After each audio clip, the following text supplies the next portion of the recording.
Oh wait, I gotta hit record. Am I recording? Watch me not go live again. Um. Oh dear, my candle.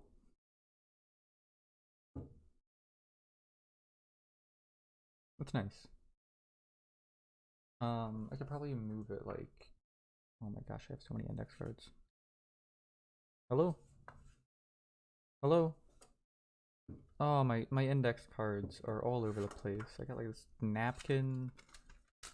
Got a receipt. I don't even know what the receipt goes to. Oh my goodness. What even are these? I got to-do list. Another to-do list. I don't know what this is. Oh, this is me playing in Discord. What is this? Hello? Oh, that's a lot of math.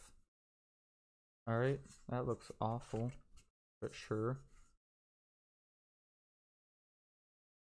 Oh, okay, that's what that is. Alright. Where can I put these? I'll put them back under here, but more out of the way.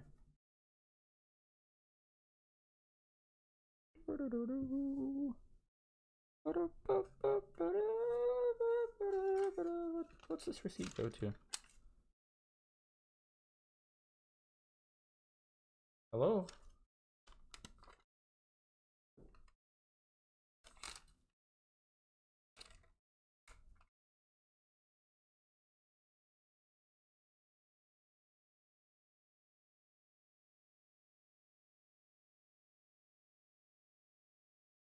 You know what? This goes to that fish filter that I forgot to return. There is no way for me to use this. That's disappointing. Alright, I should probably go live, eh? And got this mug, you know, the mug can stay here. Mug can go in the corner. It's fine. I'll tidy up my desk. I should have done this before I hit record. Oh well.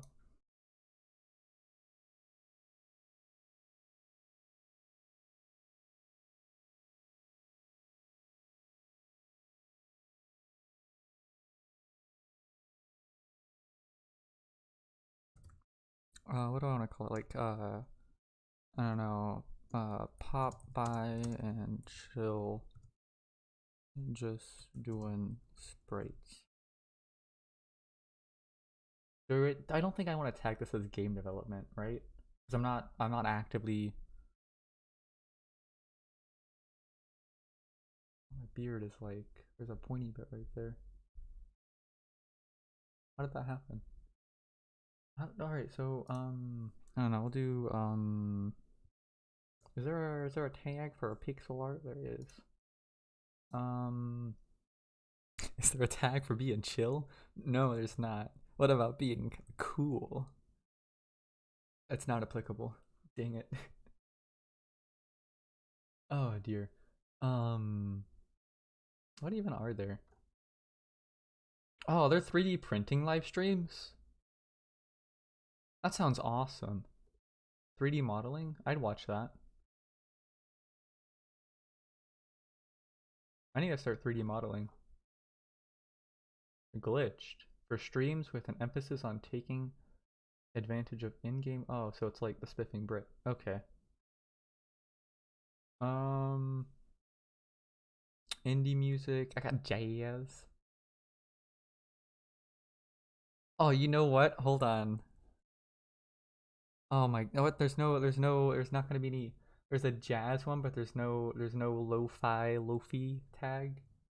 Maybe I should just play jazz, just for tagging it. Maybe not. Maybe no one wants to hear jazz. What is that tagged under?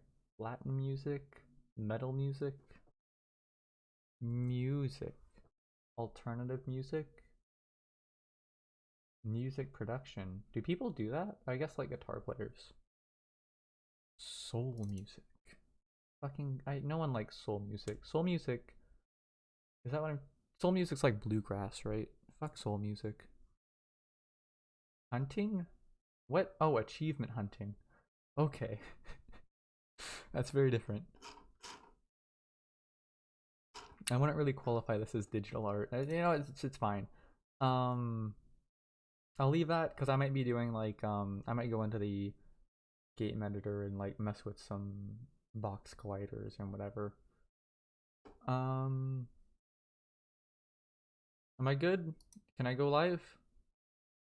Am I live? Hello? Hello? Am I live? Hello?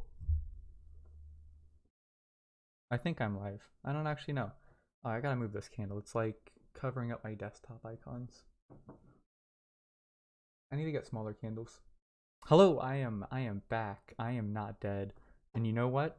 I came back with some beats to chill and relax to. It's all DMCA. We're gonna be fine. So I can actually play music now. And you know what? This is gonna be a very different stream than what I'm usually doing because I'm not gonna be playing a game and I won't be playing Minecraft. I'm gonna work on these sprites. So, where is it? I don't know if this is my music. This is kind of depressing. It's like the this kind of sounds like Minecraft music or something. It's very almost depressing and it gives you anxiety. I don't know if I like this. It's picking up. Okay, it's fine. Hopefully it's not too loud. Like I was messing with it before the stream and it should be fine, but I don't actually know. Right, but these are so I'm gonna be working on game sprites today. And this is all I've been doing for a while. I don't know if you can, it's not picking up the bags that are my eyes, but like I've had 4 hours of sleep in the past, like I don't know, like I think I'm on day 3 now. So doing great. Or no, that's a lie. I've had 8 hours of sleep in the past 3 days, so I'm doing actually really well. I don't know, this music kind of like, it's giving me some anxiety. I might change it. But yeah, this is so this is the game I've been working on. I already showed it off a bit earlier, but so yeah, I'll be making little sprites for these barriers. Right now, what ends up happening is, so let me turn this off. So if I load up my game, you'll see why these sprites need to be redone. And the sprites I'm doing today are not final at all. I'll explain why in a minute, but basically, so all right, so you see right here, hold on. Let me zoom in. Oh, that's a bit too zoomed. Right, this barrel right here. See how this box is over this barrel? Don't like that.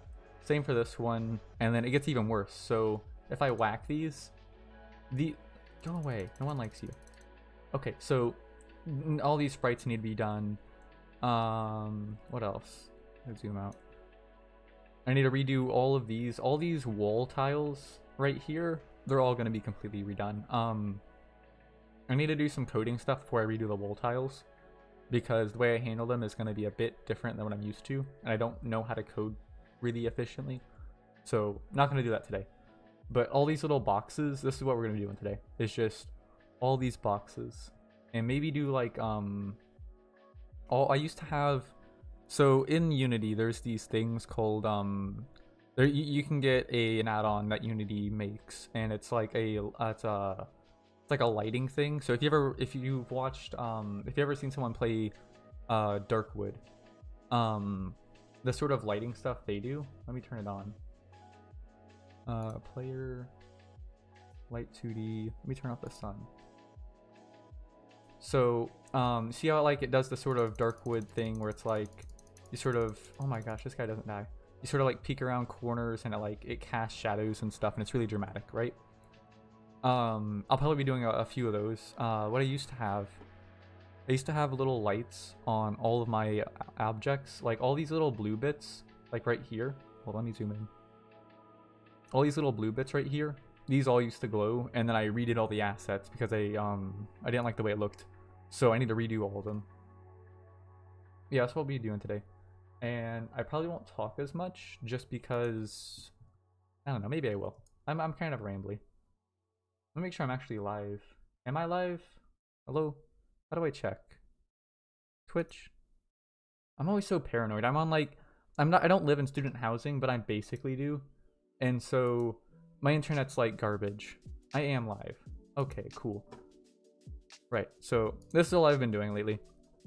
And it's not very good art, so if you came here for some of that, it's not going to be that. This is just, these are all placeholder assets. I can go and explain that real quick while I'm thinking about it.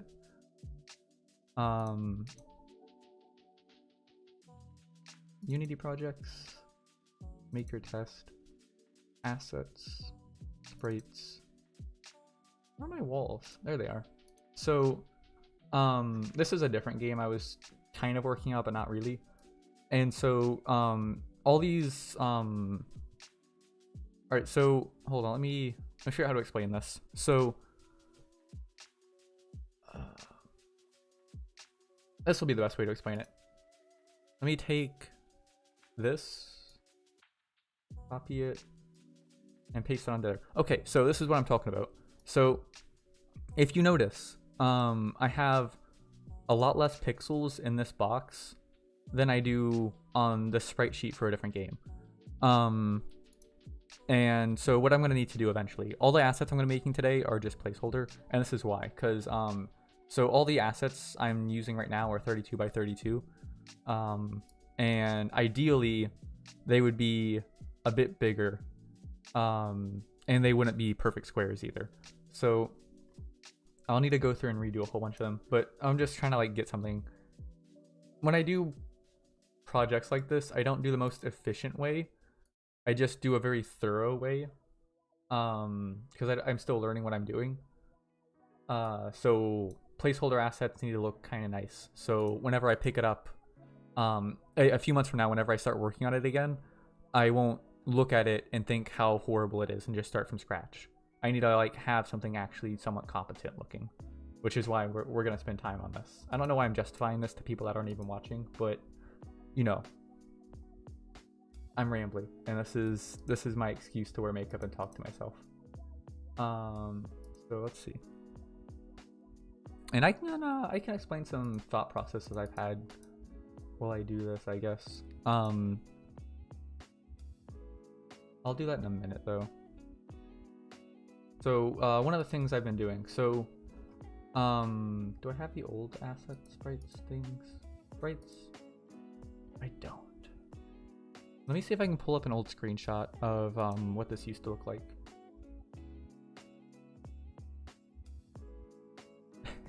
I think I'm the only art stream that can go like 10 minutes before actually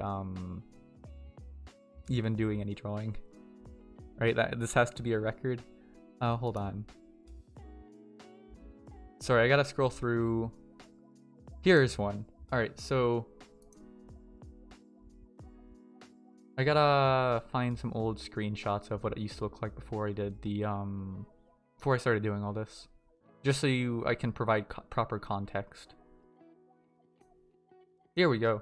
All right, so this is what it used to look like with the lights on, and so it has all these nice little like glowing effects, and I really like the way it looks.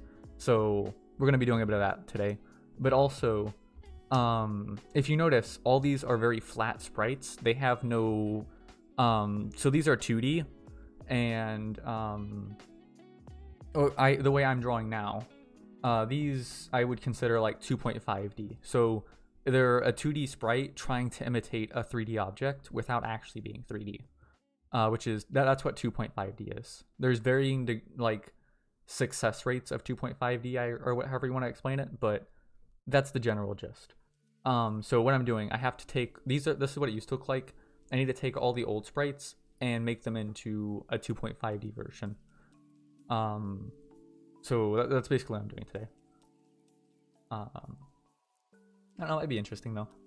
I've got all these like got all these little ratio boxes. I figured out the exact ratio I need, so I'm gonna spend the entire time rambling and not actually draw. Hold on, I'm getting ahead of myself. I'll explain that in a bit. I'm gonna do this first. Hold on. I came here to doodle. This is what I'm doing, the doodles. No one can stop me, except maybe like, I don't know, Maybe my mom could stop me. She can't stop.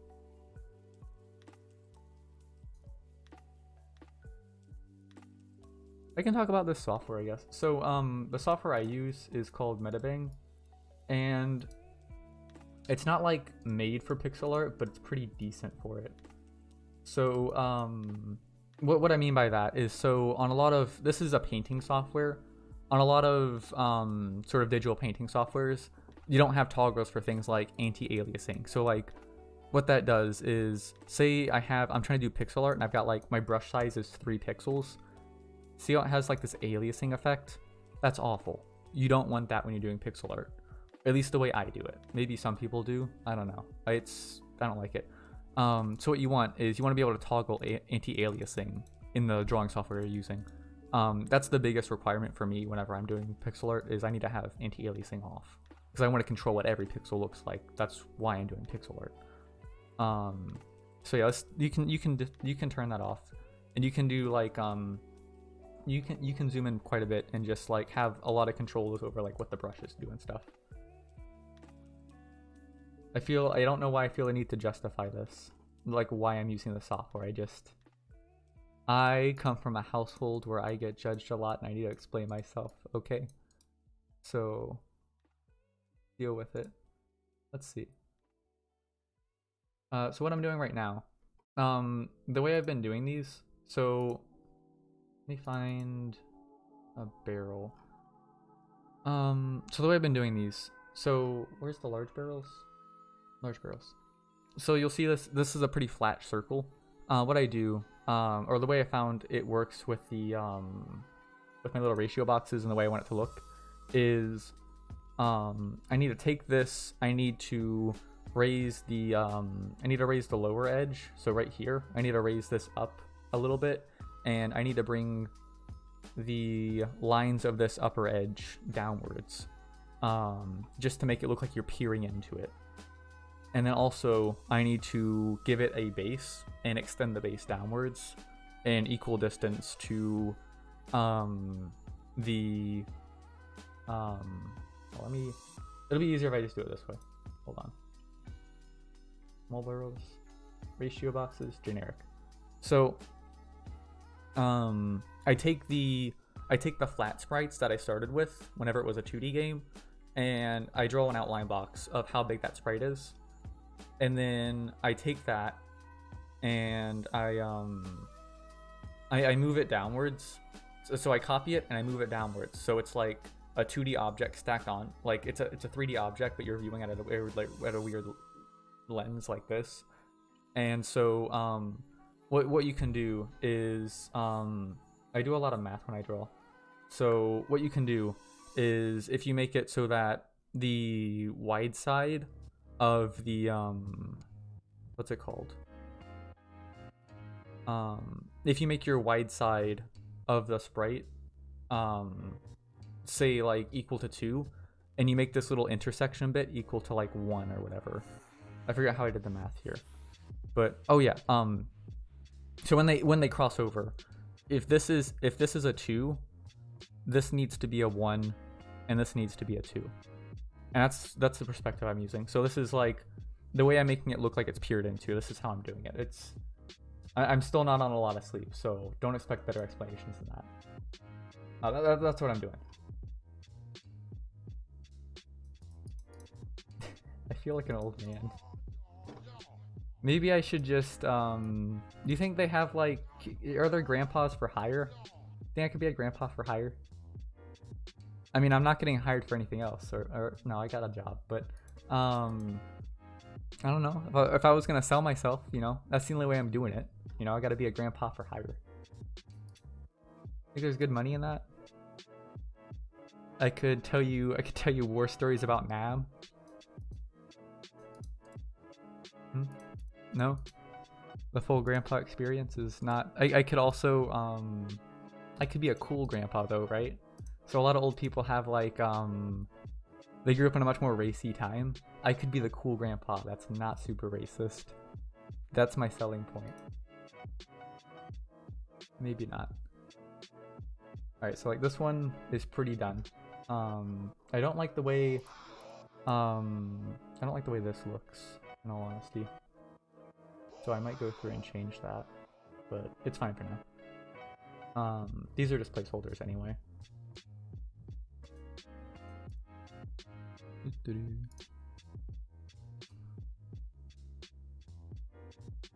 Baggies. Take this. Man, I need to. I forget what I have and haven't said on stream. Maybe this is why I should be a live streamer, right? Because I just repeat myself so much. But I don't know. I feel like I gotta like fill people in, you know. Some people gotta know where I've been for the past 4 months. I don't know, 5 months. I don't know how long it's been. So 2021's been a crazy year for me so far.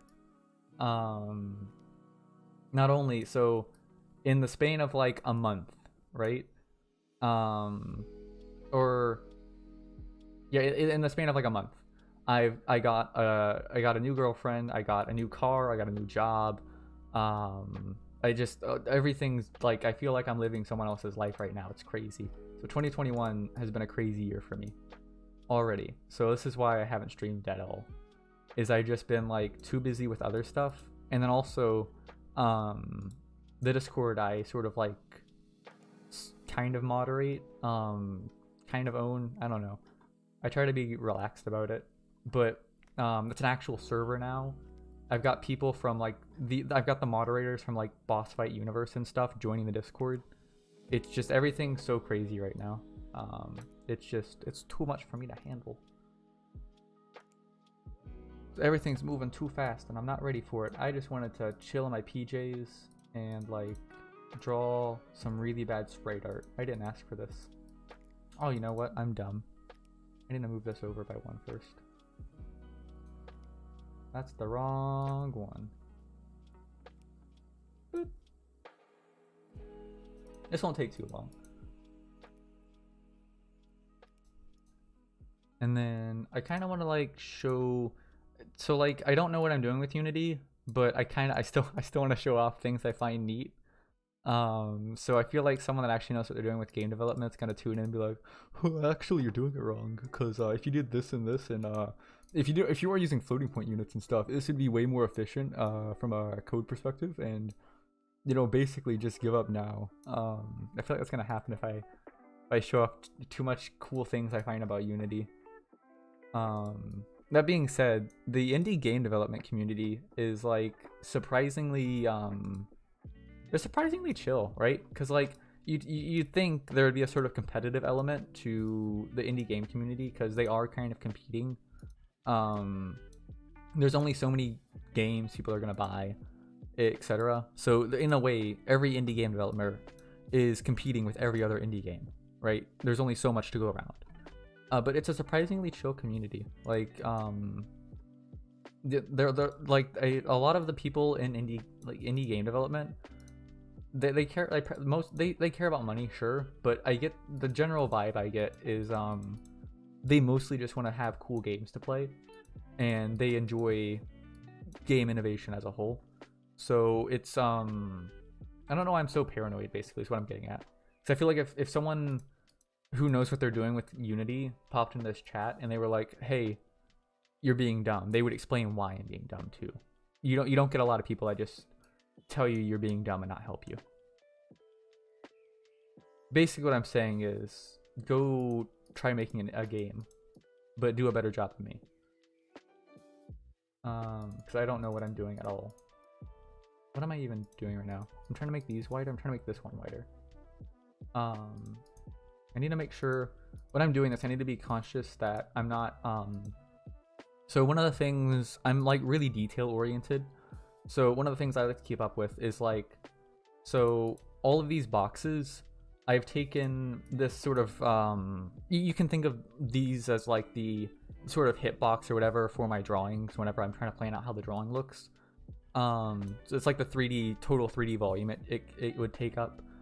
And whenever I'm sort of planning out what these look like, I go through and make sure all the boxes are not overlapping each other, because I feel like it won't really show up in the game when you're playing it, but some part of the back of your head can be like, wait, those boxes aren't quite where they should be. It doesn't quite make sense to me. And I feel like a lot of I don't know, not enough people pay attention to stuff like that, where like the drawing itself will be slightly off, and someone like me will come around and I'll notice your drawing is slightly off, and it'll just, that's all I focus on the entire time I play, is just, wow, all the drawings and the sprites and stuff in this are almost what they need to be, but not quite. And it bothers me so much. So I try to like stay pretty conscious about where everything is in relation to each other. Is he gonna move up? Hello? I think that's good. Good, not good. Good. Being so dumb right now. Alright, is that that looks like it's in the right place. This needs to, right here. This, oh wait, whoops, I am being dumb. This needs to move over one. And then what else needs to happen here? I think this needs to move over one as well, right? So there's that wall. Yeah, this needs to move one. Boop. Right. Whoa. Package is chilling. Nice. Let's see, this needs to move over one as well. I might change it from this lo-fi stuff in a minute. Lo-fi stuff. If I call it lo-fi, you're not allowed to judge me, okay? I've never heard someone say the word lo-fi until I was like 20. So I've just sort of been reading it like it was a normal word. So I say lo-fi because that's how it looks like it would be said. You're not allowed to judge me for that. Let's see. I need to... I just need to generally tidy this up.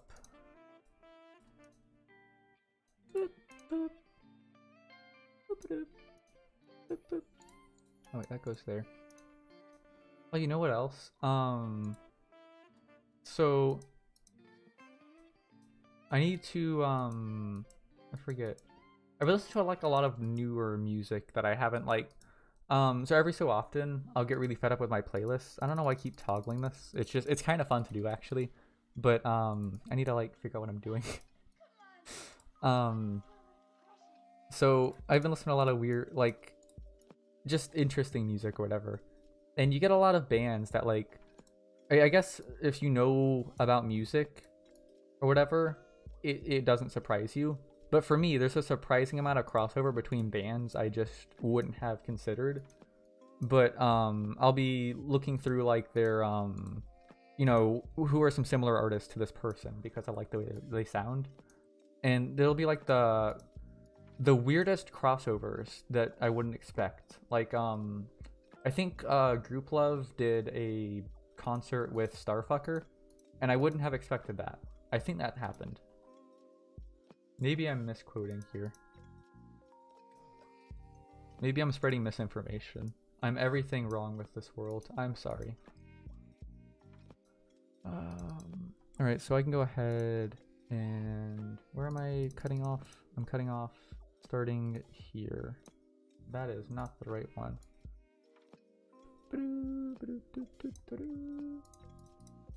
I feel like someone that actually knows how to do pixel art's gonna come in and they're gonna like grill me, and I'm gonna cry, you know?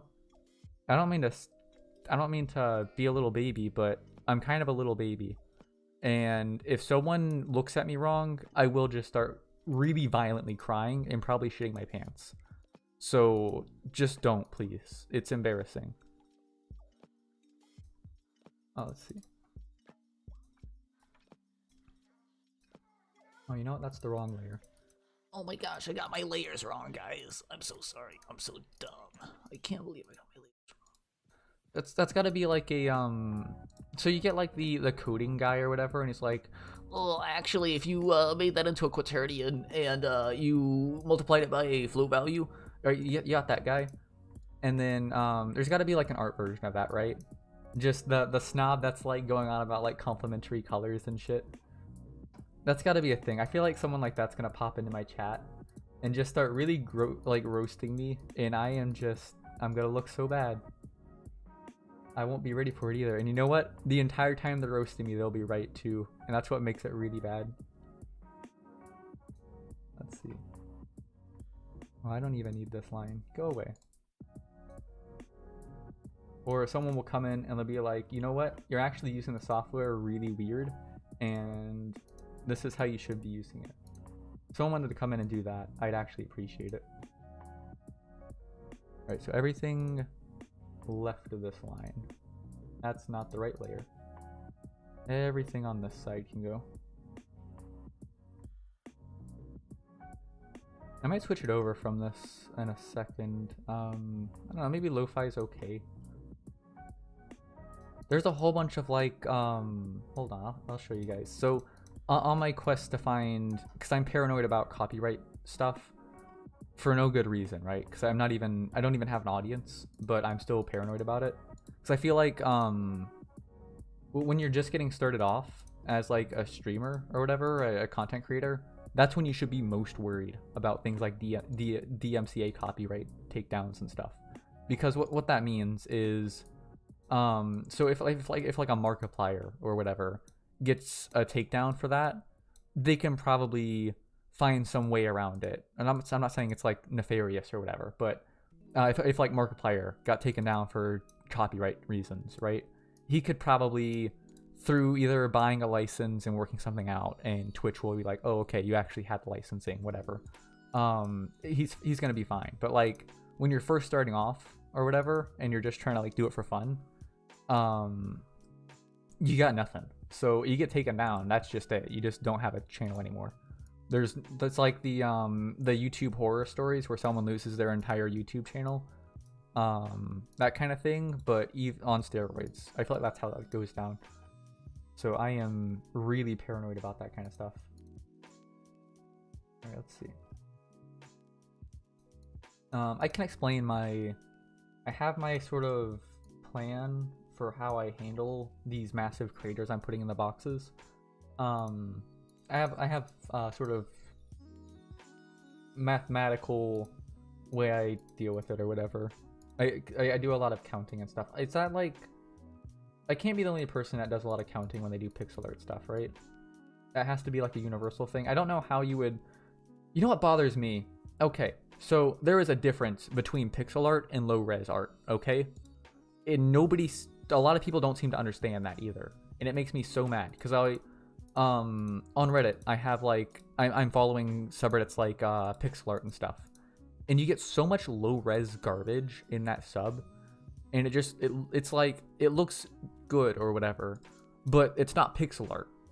Pixel art is it's low res, yes, but the whole purpose of pixel art is that you're using the low resolution to make the viewer look more into details that aren't there and play with their imagination, right? That's the beauty of pixel art, is you're doing more with less, and you get a lot of like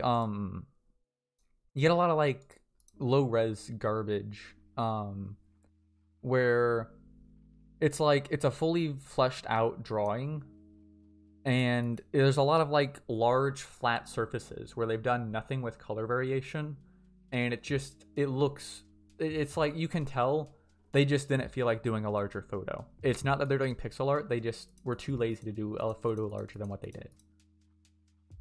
Because if they did a larger photo, the massive voids of no detail and stuff would be a lot more noticeable. And like, I'm not saying you need to use a different color pixel for every single pixel, but like I don't have any examples off the top of my head, but it'll just be like they've used the same like 8 MS Paint colors to do the super low res drawing, and they'll call it pixel art. That's what I'm talking about. It bothers me so much. You know what? I feel like we need to get some pixel art activists in, and I will lead the charge. I can start a crusade about all the issues nobody cares about but me. Or no, I think they call those social justice warriors, don't they? No, is that not a tasteful joke? I'm gonna get taken down now. That was a poor taste. I'm sorry. Let's see. Is this let me go ahead and take this out. So these two, this one. What else can I get? That one needs to stay. Okay, cool. Oh, you know what? This needs to move down too. You know what? We're gonna change music. Here it comes. You know what? A crazy. How long have we listened to the lo-fis? The lo-fis? That's not the right tab.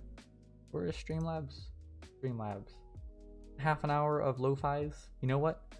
We're changing it up. We're gonna move to. What's something crazy? We're gonna listen to electronic. Huh?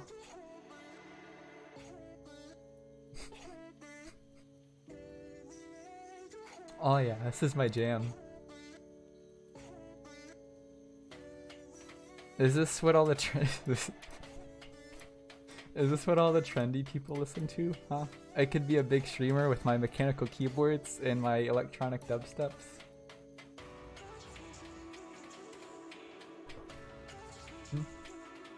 Like jam out to this? No?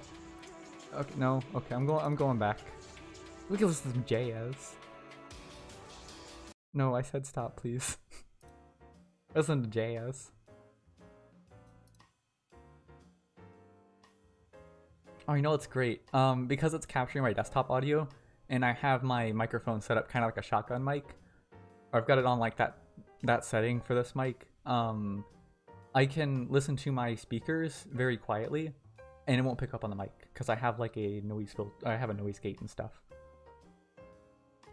This is great. This is exactly. I might start doing. So this is what I do when I first wake up and stuff. I might start doing some morning streams when I'm like too dead to do anything, but I just want to like hang out.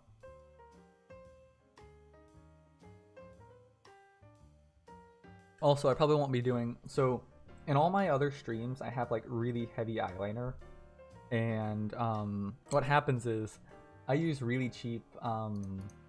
I use literally the cheapest makeup I can find. So like sometimes it's not even makeup. Like this is all 98-cent acrylic paint, and I think like 98-cent eyeliner. So it's not high quality makeup. So what happens is this really garbage eyeliner I use. I'll be putting it like as detailed as I can, like all along my eyelid or whatever. And whenever I go to take it off, it takes me like half an hour to get it out, and it's not even all the way out. It takes like multiple days of me washing my eyes to like get all of it out. I don't know if most eyeliner does that, but this one does. So I would just. Because I insisted on using eyeliner for every stream, I would just, if I didn't want to put on the eyeliner and I wanted to stream, I just didn't stream. Because I didn't want to deal with the eyeliner. So that's probably going away, and I'll just have more casual streams like this. Because I like hanging out with internet randos, but I don't like taking half an hour of my time to remove shitty eyeliner. 4, 6, 8. So, what I'm doing right now.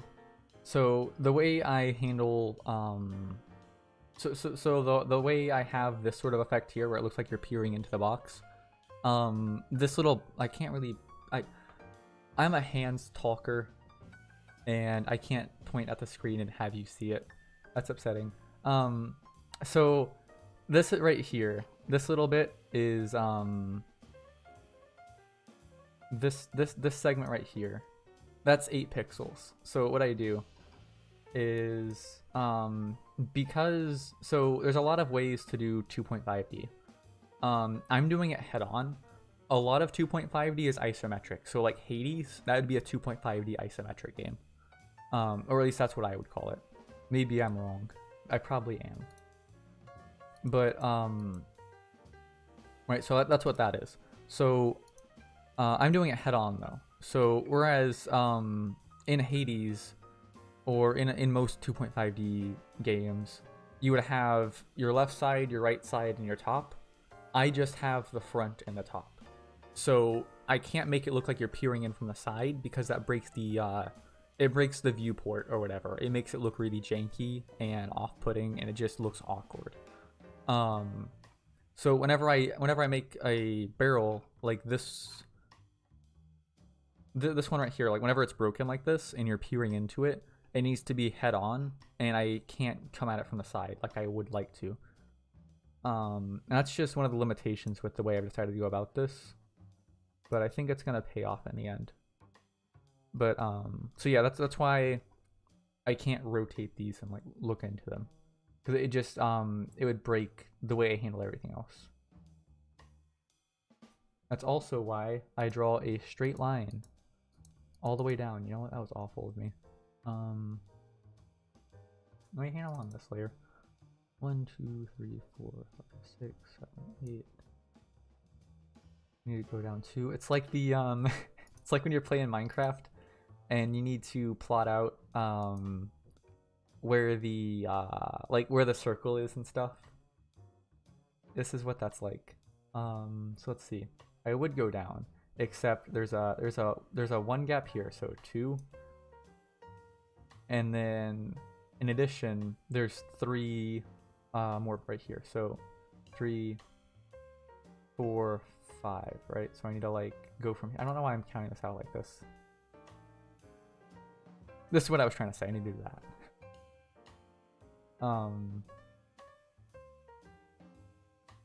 Oh, you know what? This should you should be able to view this. Let's see. That's the top of that right there. So 1, 2, 3, 5, 6, 7. Wait, 3, 3, 7. 1, 2, 3, 4, 5, 6, 7. So that's where this box should be at the bottom of this. Because even though it's really subtle and these are really small sprites, your subconscious is going to pick up on that whenever you're playing the game. And it's going to be like, wow, it looks like this box is slightly off, but I can't quite place it. That's what that is the artist has slightly messed up the aspect, or not the aspect ratio, but like the proportions or something like that. And it looks ever so slightly wrong. That's what that is. It's really hard to place your finger on it, but you can see it immediately whenever you're playing. It's just in the back of your head, it'll feel like it looks weird. Or maybe that's just me. Let me move this up. Oh, you know what else? I treated myself. I got a I don't know if I said this already. So since the last time I've really heavily streamed like multiple times a week or whatever, way back in like October or November, I've since upgraded my computer and stuff. And the reason for that is, so I do a lot of stuff with Blender. That's what I use to render videos. It's what I use for like, I want to get into 3D modeling, things like that. And so, as far as I understand it, the way Blender works, the more threads you can throw at it, or what is it? I forget. I think Blender prioritizes thread count. So the more threads you can throw at it, the better it renders things, and the faster it renders things. So I went through and I got myself a 9900K. How baller am I? It was secondhand, but you know what? That's how I buy all my stuff. So it's good for me. And I got it right before it wasn't super inflated. So like I was gonna get a 5600X and switch over to AMD's platform, but instead I went for another Team Intel, because I already have a motherboard that could support a 9900K, and as far as I'm concerned, a 5600X and 9900K may as well be the same chip. For my purposes, they may as well be the same chip. So not having to switch platforms and stuff, pretty big win for me. Not so much for my little sister. So whenever I upgrade my computer, I always I give my little sister like hand-me-down parts, because she only plays like Stardew Valley and stuff, but I still like to make sure her computer runs fairly well. Just because that's what I graduated college for, like server administration stuff. So for me, people that use a computer that I know need to have a good one.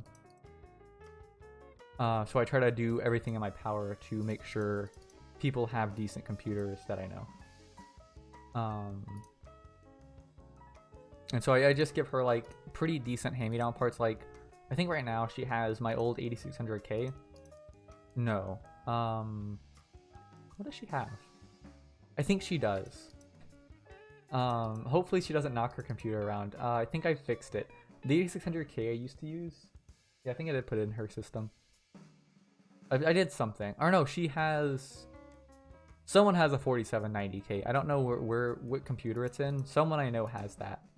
I think it's my little sister. She either has a 8600K or a 4790K. I don't remember which. But whoever has the 8600K needs to be very careful, because I used to dabble a lot in overclocking, and so there's something called liquid metal, and essentially you apply, so your processor is like this little square metal cube, or not cube, it's like a little square metal surface, and it produces a lot of heat, and you need to put that heat into a fan system and blow it out. That's how cooling works for computers. So what you can do, there's different materials. You can use like a thermal pad. You can use there's like this paste stuff that it kind of like has the consistency of like, I don't know, Vaseline, right? Or not Vaseline. It's like, I don't know what substance it has the thickness of Vaseline. And then there's something called liquid metal, which is what I use. And it's like you put mercury between the hot surface and the cooling system, and because it's all metal, it transfers the heat really well. But also because it's liquid metal, if it spills out and you put too much of it, it'll just short out the entire computer. So whoever's using that needs to be very careful. I have it on both sides of the IHS too. Maybe I went a bit overkill. Oh, that was not the right thing. Oops. I think we can just toggle between, like, whenever I get sick of jazz, we can go over lo-fi. Whenever I get sick of lo-fi, we'll go over to jazz. If someone wants to listen to something else, they can just pop in and say, hey, you know, I heard Twitch's DMCA rap is pretty good. If you want to listen to that instead. And we can just go, ba-bam, it's rap time. Some explicit, copyright-free rap. What's this gonna sound like? Oh. Alright.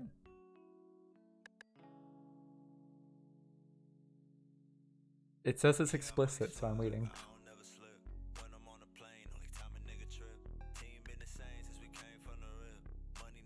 I mean, I've heard worse stuff being played by people like legitimately jamming out, so this actually isn't that bad considering what I've heard people listen to.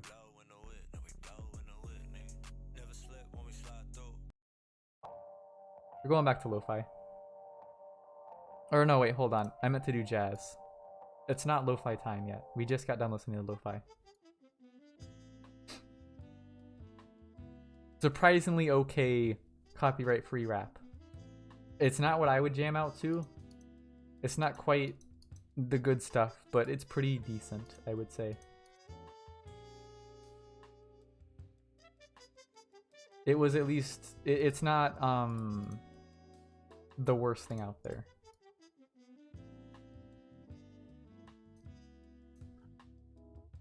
The jazz is where it's at though, right? Like,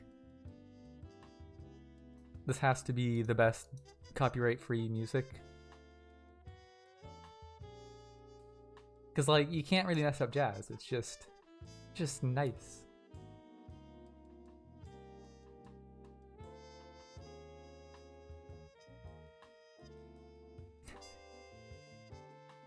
You know, when I was Whenever I was planning out my life as a teenager, I didn't quite see myself wearing makeup, listening to copyright-free jazz music, making pixel art in my early 20s. This wasn't part of my life plan. It's like that Minecraft achievement. How did we get here? Except that I think this one would be like parental disappointment or something. That'd be the name of it. Maybe not quite a catchy name for an achievement. Go ahead. It's okay, my parents, they're not very proud of it. It's fine. Fine. Why do you think I wear makeup on stream? Come on, guys. My parents don't like me anyway. Right.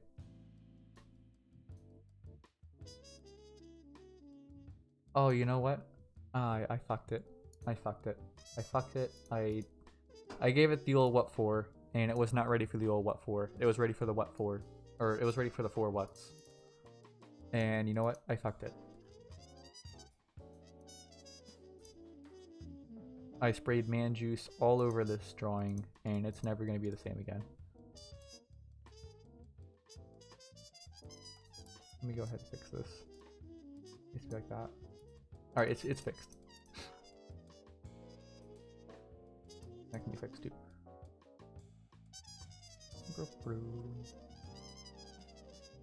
And then this needs to come down. This needs to come down 8. 6, 7, 8. I think it cuts across like that. That's gonna be the inside of that box. It looks a bit jarring though. Like, I think what I might do is I could make the argument that this is not a hard edge here. This is a sharper edge going this way. And so I'm gonna crop this corner up a little bit. I think it looks a little bit better. I'm not thrilled with it though. I might go through and change this. It'll all be changed anyway.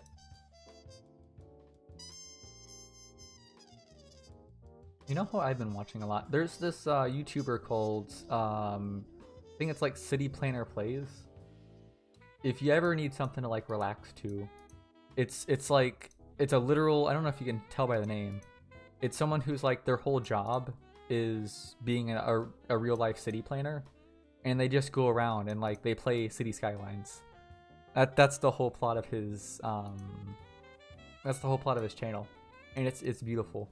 It's like these really laid back streams where he's just like, he's explaining like, well, you know, in the real world, this zoning protocol would do this, and we would use eminent domain to take this out, or something like that. You know, a lot of that kind of stuff. And he's just like, it's really chilled, and he's just explaining like all these stuff you wouldn't really think about for why they do certain things, and like why certain city road namings are like the way they are and stuff. It's really neat.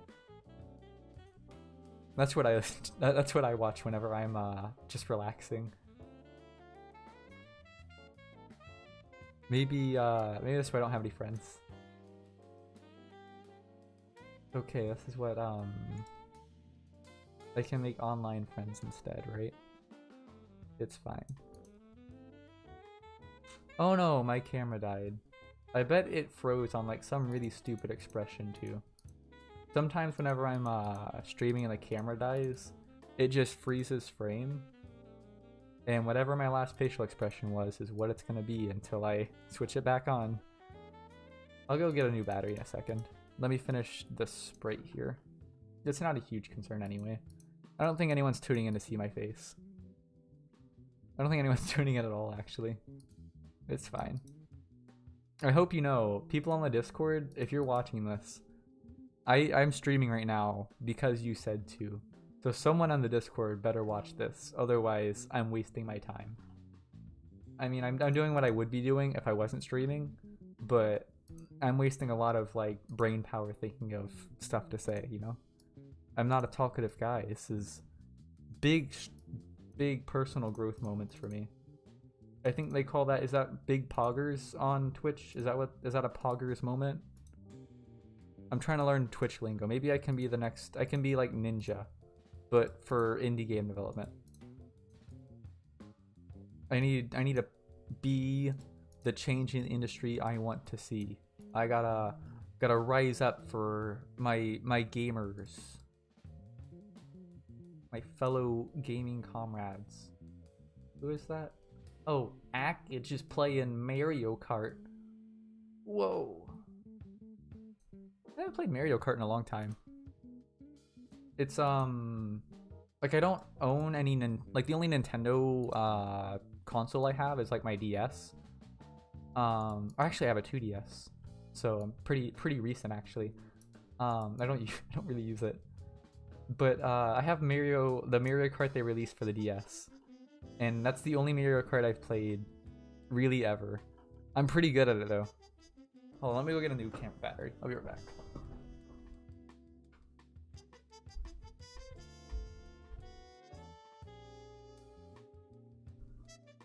Oh, let me make sure I'm doing this right. I gotta like, hold on.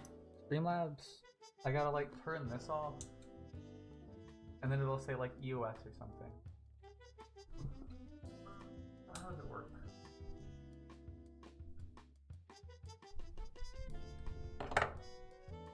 Because like if I don't do this right, what happens is the camera just doesn't work. And it's really annoying. Am I back? Hey. I'm gonna put this on the charger.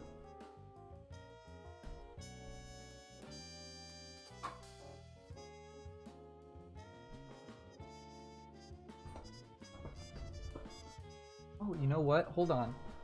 While I'm in this view, you guys want to see something crazy? And I know no one wants to see it anyway, but I'm showing it off. So, left side, right side, right side. It needs to go this way. Oh dear. You guys, that's a nose sit. Hey, hold on. Look, I got a fish tank. I got like little guppies and stuff. And I got more plants coming in the mail. I refuse to pay PetSmart prices, so I got a whole bunch of plants from eBay. The stuff in there right now, I got like 2 really large things just to fill up the tank so they don't get anxiety or whatever. Because they like guppies and stuff like to hide in all the little holes and everything. But look, I got some fish. And they're swimming around, they're doing fish stuff. Yeah, that's my big excitement. Hey. Hi.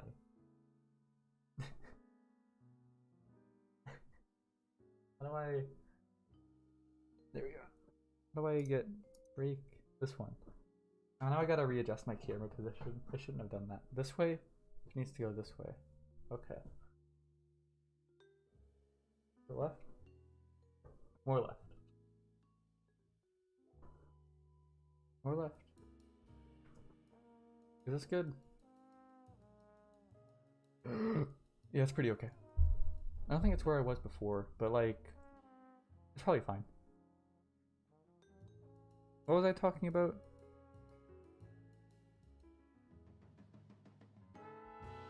You know, I don't remember what I was talking about.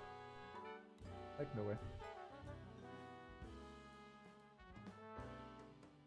I'm gonna talk about fish. I can't remember. Completely brain dead there. So, I don't know if you know this, but fish are pretty cool. But also, that wasn't my point. What is the deal with this box? Is this done? This is a finished box. What was I working on? What box was I even doing? Hold on, I gotta... What was I working on? This one. No. These. Hopefully not. Those look garbage. Oh, you know what? I think I do need to work on that. Oh, I need to work on these ones. I think these are the last small boxes though. So that's good. And then I can start doing, I can take a break from pixel art for a second and work on like Unity Collider edges and stuff. Which is equally boring, but needs to be done. And I can show you guys why. But not right now. It's, we'll get there when we get there. I get ahead of myself. So, the job I have right now, I'm a cashier at a furniture store. And I don't know if you know this or if you can tell. Oh, what am I doing? Hold on. I know what I was doing now.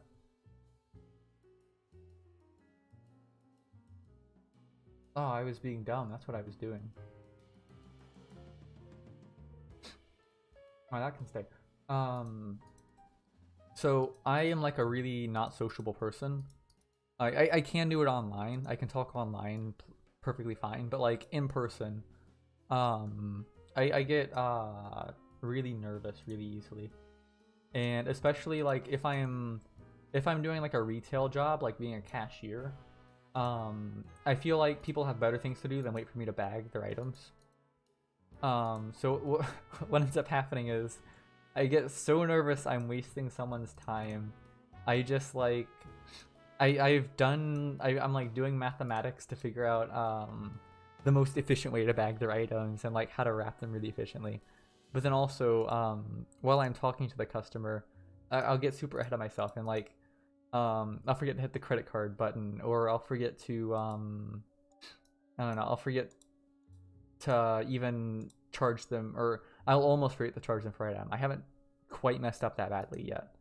Or I'm supposed to ask them if they'd like to be like a rewards member or whatever, and I'll forget to do that too, or things like that. And it's I don't know, it's like crazy for me. It's good training for this though, right? Because like people are gonna tune in now. They'll be like, dang, who's this sociable butterfly coming onto Twitch, bagging all of our items and talking about bagging our items? That's me. So this actually it's Twitch training. My real job, being a Twitch streamer, going pretty okay, thanks to this bagging job. What do I need to do? I need. Oh God. I wouldn't watch me. If no one needs to watch this, I wouldn't watch me. Um, dear. You know what? I think this the reason this looks bad is I messed that up because this needs to move down one. You know what? What happens? God, I wanted to. So my plan for this stream, I've just set up the music thing like less than a half an hour before I started streaming. Um, I wanted to show you. There's a band called I love called Starfucker, and they're amazing. Like, I haven't heard a single song by them I didn't like. I've listened to basically all their songs. If there's a song I haven't heard, it's pretty hard to find. Um, and I wanted to show that off on stream. I just wanted to like chill out and listen to Starfucker. That was my plan for today. And then I remember DMCA is a thing, so that plan's out the window. Now this guy is breaking it down.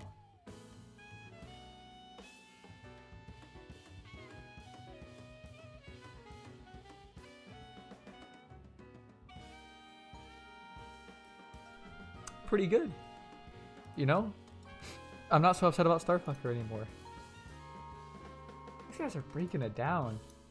But, sorry. But yeah, I wanted to listen to Starfucker today and just like chill out and listen to that, but I couldn't. And it was very saddening. Let's see.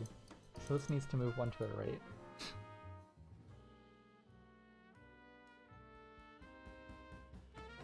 Are these touching? Oh dearie me. Oh dear. Let me get rid of this line is confusing me.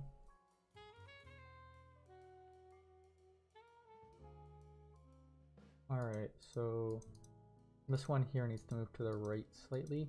It also needs to move down a bit.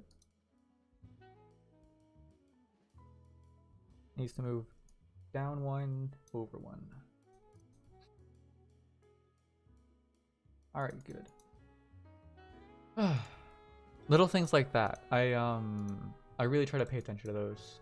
Because it's like what happens is I've already talked about this so much, but like that's just it's like especially if you don't know if you're like if this is your first game you're making or whatever.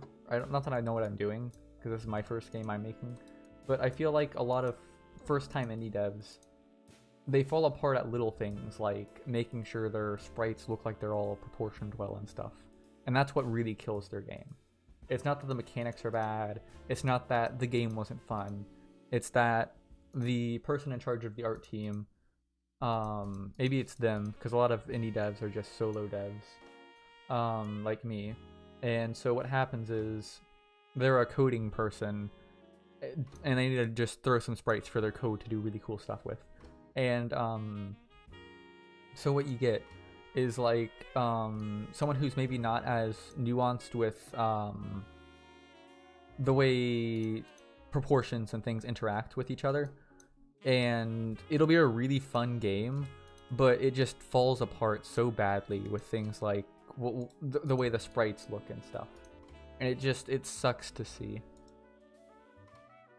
So I like to keep heavy emphasis on making sure I'm not doing that. So an interesting thing for me to consider here, the reason I'm going back and forth on this. So as I'm sitting here talking about making sure proportions look good, let me go ahead and get rid of these. So the way I've sort of advertised this barrel is this lighter wood on the inside is thinner than the thicker wood around it. So I could leave this as it is now, right here, but if I add 2 more pixels, what happens is suddenly the thickness of the outer wood maintains its thickness, even though there's a gaping hole here, right? Things like that. I feel like just little things. That's what separates the games that do well to the games that don't do well. Is just all these minor things your subconscious picks up on when you play games. That's what makes a game feel good, as opposed to just being fun.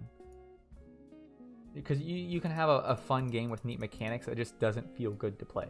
That's definitely a thing. I'm trying to think of any examples. I can't think. What's a game that does that? I think I've played a couple of those.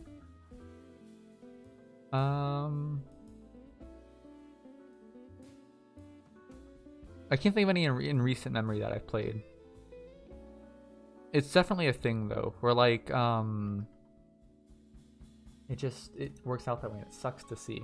Or like I'll be whenever I'm browsing, I like to keep up with so I'm in subreddits like Unity or Unity 2D and stuff.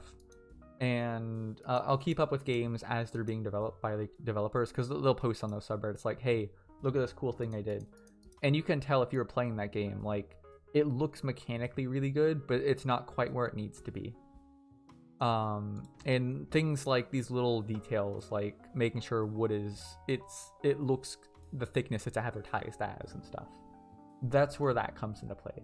And it's like one of the most important and nuanced things about doing sort of sprite work and stuff. This needs to be 1 wider. Nope, that wasn't what I wanted. 1 wider. I'm gonna sit here and ramble about all this like nuancy stuff, and then I'm gonna like completely mess up the nuances I'm talking about, because I'm too busy focused on like trying to come up with how I want to phrase things. That's a really big thing for me. So I used to have, I don't know if you can tell, I used to have a really bad stutter whenever I was growing up. To the point where I could barely get out. If it had an S in it, it would take me multiple seconds to say an S, because I would just stutter so badly on things like that. And it was like my thoughts were moving faster than I could pitch them out there. Like the little part of my brain that turns the thoughts into speech doesn't go as fast as it needs to. So it's just I usually mess up whenever I'm trying to talk and do stuff. That's what I'm getting at here. Let me see. Is this? I'll fix this. That looks like a dumpster fire. So what is that? Jeez. Okay, and you know what? This can go too. It doesn't quite look damaged right now. There we go. Okay, that looks a lot better.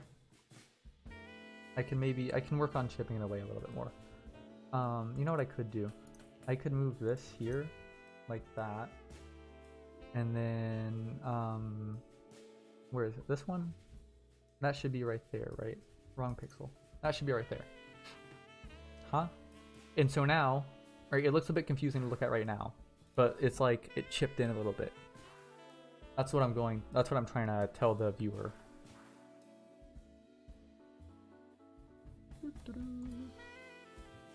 Let's see.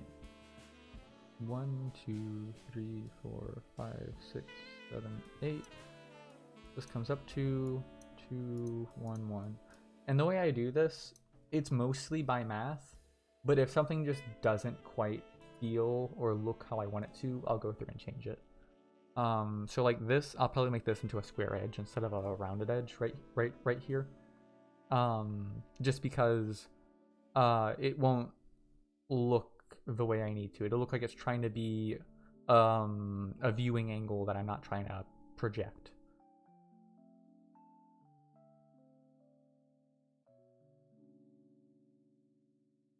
Equally, that looks pretty okay, actually. Maybe I'm just talking out of my ass here. I mean, I am talking out of my ass, but maybe I don't know what I'm talking about while I do it.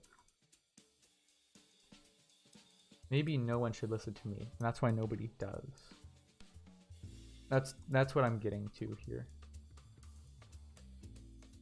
Let's see. What is this?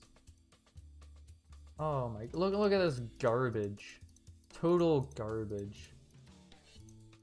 Oh my gosh. Who did this? How dare I?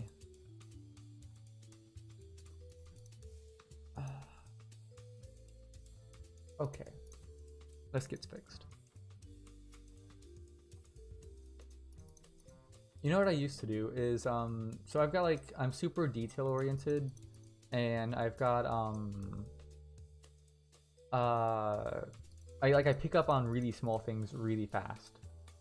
That's just like my go-to. So like, I'm, in some cases, that leads to me being a bit more of a critical person than I mean to come off as. But also, it means I'm pretty good at giving good criticism. So what I used to do, back whenever I was in high school, is I would help, I still kind of do sometimes because I enjoy doing it. Whenever I see people looking for critiques on their drawings or whatever, I'm pretty good at going through and finding all the little things they messed up. And I can show you what I mean by that in a second, because I think I've gone through and mostly gotten the barrels. Let me... Oh, that's a dumpster fire. This is a dumpster fire. I don't know how I missed these. Let me make sure there's no more. I'll go back and get those in a second.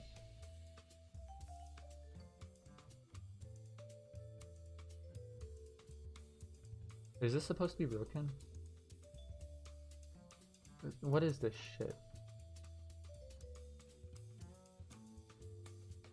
Same for this. This looks like garbage. Jesus.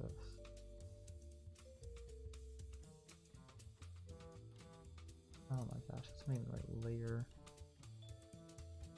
Hello? Layers.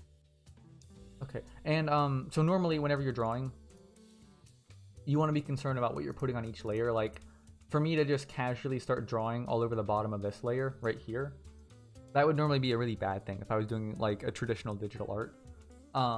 For what I'm doing, the two layers I toggle between are going to be merged into one layer anyway. So as long as it looks the way I need to right now, they're going to be one big layer anyway. So as long as it looks nice, it's fine. That's why I don't really mind if I'm like putting dots where I don't need to and I gotta switch layers. Let's see. So this is absolute garbage. This doesn't even look damaged. Is this the damaged one? No. Okay, it's fine. Never mind. So these are my next big move. Let me go through. I'm gonna forget to black these out, and it's gonna look really bad. Boop, boop. Oh, you know what? I can show this off too. So, if you notice, I guess you can't really notice.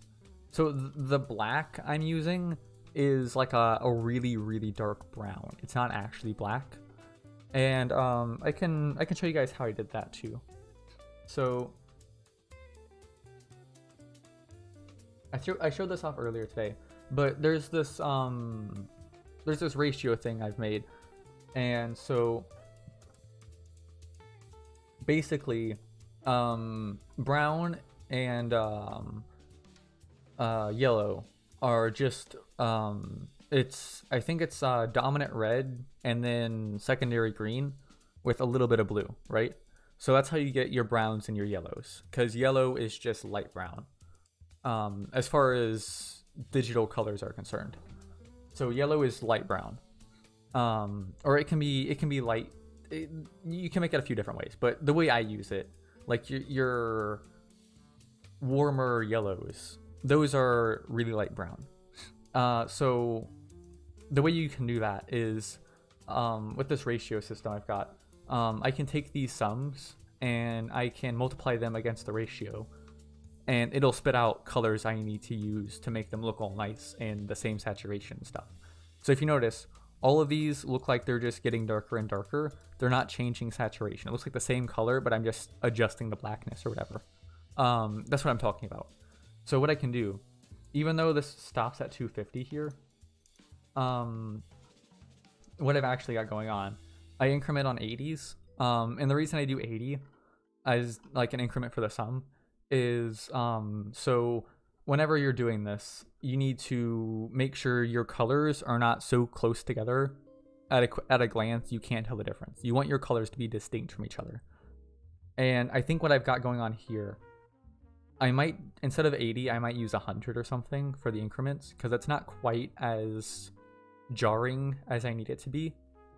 But it increments enough where you can tell the difference between like the first color and the second color and the third, right? And so what I can do is, even though this stops at 250, I can just keep subtracting 80 from that until I get a color I like and multiply it against this ratio to get the color I'm going for. So I think for this, where is it? You know what? I'm just trying to switch tabs in MetaBang. So for this really dark black I've got, it's not black. I've just, I keep trying to alt tab into it. Where this says 250, I've just multiplied, I've used 90 instead because it increments on 80s. And so I multiplied 90 through this ratio, and I got like I got an almost black brown, and that's what I'm using. I keep alt tabbing. That's what I'm using for these really black areas, because I don't want, there's a lot of different blacks, and so what you can do, there's like purple black, there's blue black, whatever. So you want your black to match the object it's trying to contrast to. So if I use the purple black on these boxes, it would look bad because the boxes are brown.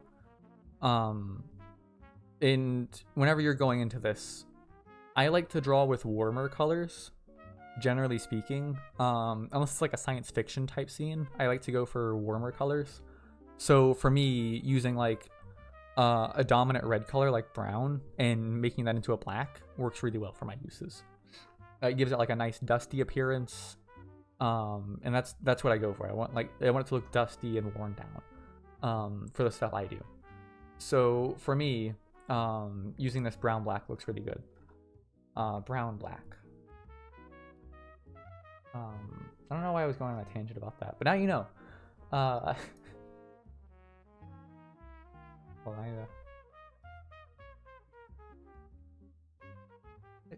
I can do some ASMR coffee slurps.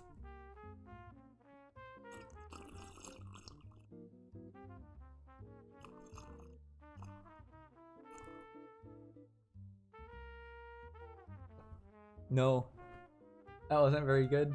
Okay, I'm sorry for offending your ears.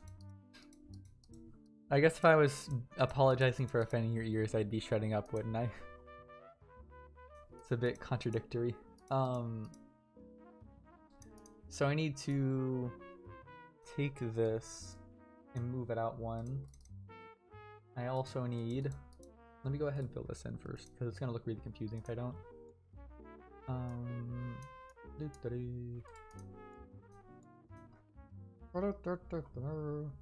You know, I might get really into jazz. I do, just whenever I'm thinking and stuff, I make a lot of like, I have like thinking noises I make. Because it's like when you're frustrated and you gotta yell, but for thinking. And so, it always sounds like jazz whenever I'm doing that. Like it doesn't sound quite like jazz. That's not what I'm getting at. But in the same way jazz is very free flow, my thinking noises are the same. Oh dear. I'm gonna make sure I'm not gonna knock my volume thing. How am I gonna go about this? So, oh wait, you know what? I know why this looks weird. Because this right here needs to move way over. It needs to move 3 to the right and 2 down.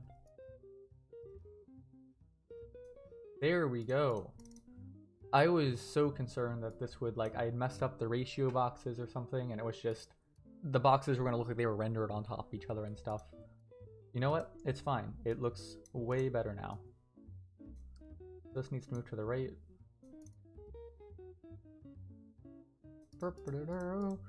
I forget. Is this, so, you know what? This needs to move up 1. Right here, this needs to go upwards by 1.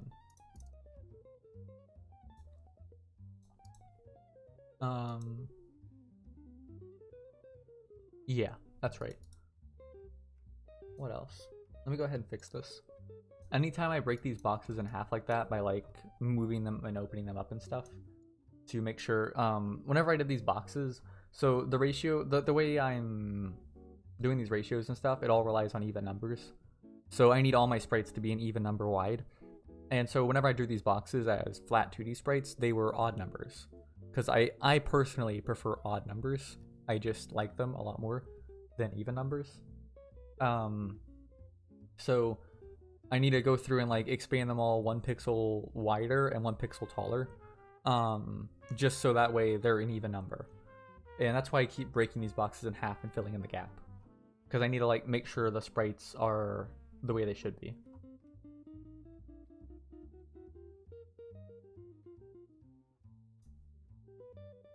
Oh dang, I needed that. There we go. I fucking love this. The fucking, I don't know what intro this is. Purr, purr, purr, purr, purr, purr, purr. Ah, this is amazing. This is what my day needed. Fucking jazz music. It's so good.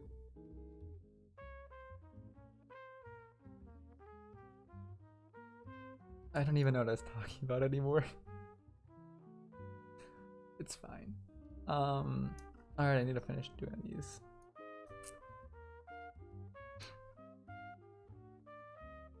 You know what used a lot of purrs? There's a band called, I guess I don't need to say it's a band called, there's a band called Gorillaz, and they use a lot of those types of sounds, like purr, that kind of stuff. They do a lot of those, the purrs. I love it.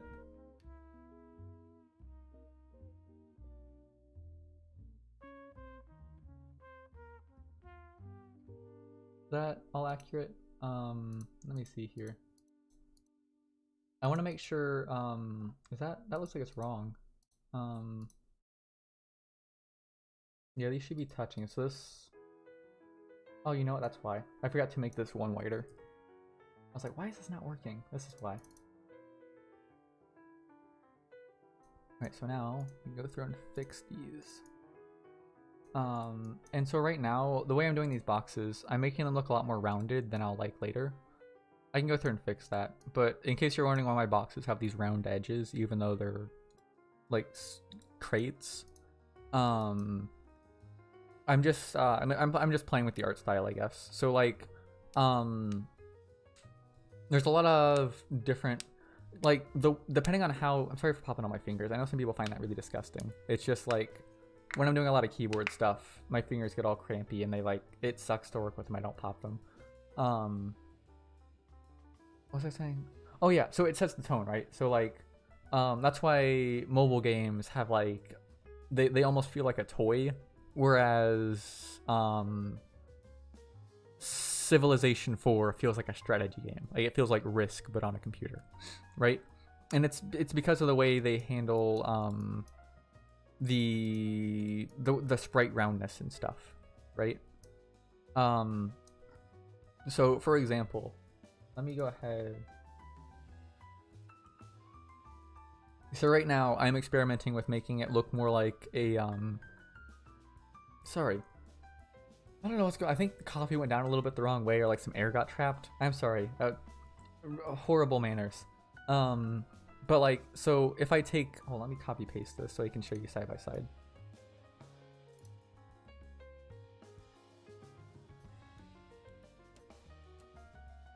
Right, so if I'm doing my little sprites or whatever, it sets a very different tone whenever I use square edges as opposed to round edges, right? The left side looks much more, it looks much more like a game you'd play in your free time, like just casually, right? Whereas the right side looks much more serious and has a sharpness to it. So whenever you're playing this game, you might be focused more on like the left side would be I don't know, what's a good relaxing game. Loop Hero is a bad example. I'm gonna use it anyway. Or Bloons Tower Defense, right? Everything looks like it's like, it looks like a game you'd play for like 10-15 minutes at a time, right? That's the left side box. The right side box is like when you're min-maxing stats for like this hour-and-a-half long run. That's the right side box. So there's a sort of balance you can strike between how sharp and how rounded you make your objects, and like how sort of cartoony or not cartoony you want to make them and stuff. And I'm still toying with that. As far as what I want it to look like, I mostly have it figured out. Like neither the left or right side sprite will look anything like the finished one. The finished boxes will look more like this. I'm gonna pull it up again. Just cause like I know people like to skip through VODs or like that's not the right one. Techie Unity projects, there it is. So yeah, that's why I keep showing the same stuff over and over again, like periodically, just because I know people like to pop in at certain times, or like they're just checking it out. I want to show some stuff off. So like this is like, I would say the way I draw, this is how I draw whenever I'm like not doing these 32 by 32 sprites or whatever. This is how I draw normally whenever I'm doing pixel art. So it has a sort of like a Moonlighter feel to it or whatever, right? It has like that sort of vibe. I would say it has a good the sort of Moonlighter, for example, the way they did their art. It's like, it's not as stylized as I would prefer. So like my art, for example, is not as stylized as I would prefer either. I'm still trying to find my style to stylize it with. But Moonlighter, stylizing aside, it's their art style. Let me pull up Moonlighter actually, in case you don't know what it looks like. Or is it Moon Hunter I'm looking for? Moon Hunter. Sorry, I have both games and I get them confused name-wise. Alright, so open a new tab. This strikes a nice balance between cartoony and something you would worry about stats. It feels casual enough where you can just sit down on the couch and play this, right? And you can like play it with your friends or whatever. But it has, it's not so cartoony it feels like Bloons Tower Defense or like a mobile game or something. It strikes a pretty decent balance, I would say. And they've got like, it looks pretty nice. I would say my art style is most closely related to Moon Hunters, which is a good game, by the way. If you haven't played it, go pick it up. It's awesome. I've played a fair bit of it. I need to play more. I've been so preoccupied with other stuff. But yeah, so that's why what was I on this ramble? I don't know why I was talking about this, but you know, now you know about round and sharp objects.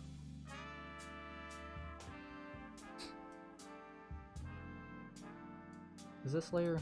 What was I was working on these ones, right? No. Which boxes was I working on? These ones. It's gotta be these ones, right? These look like garbage.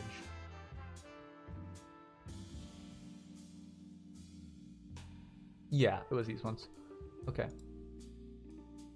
But yeah, so that's why I'm going through and like I'm getting these little edges gone and stuff. I'm still I'll go through and worry about roundness versus sharpness after I've redone the sprites as 2.5D.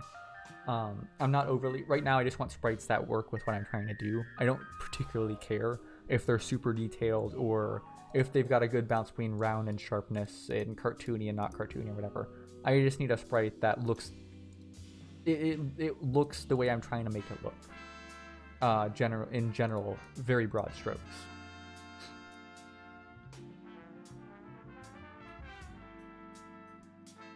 Let's see. So, oh, this is exciting. I'm almost ready to go over to Unity and start messing with box colliders, I think.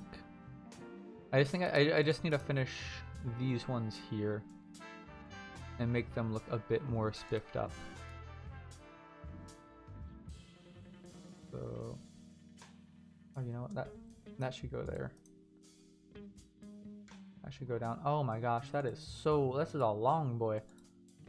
I think, yeah, that should be where that line is, because that intersects there.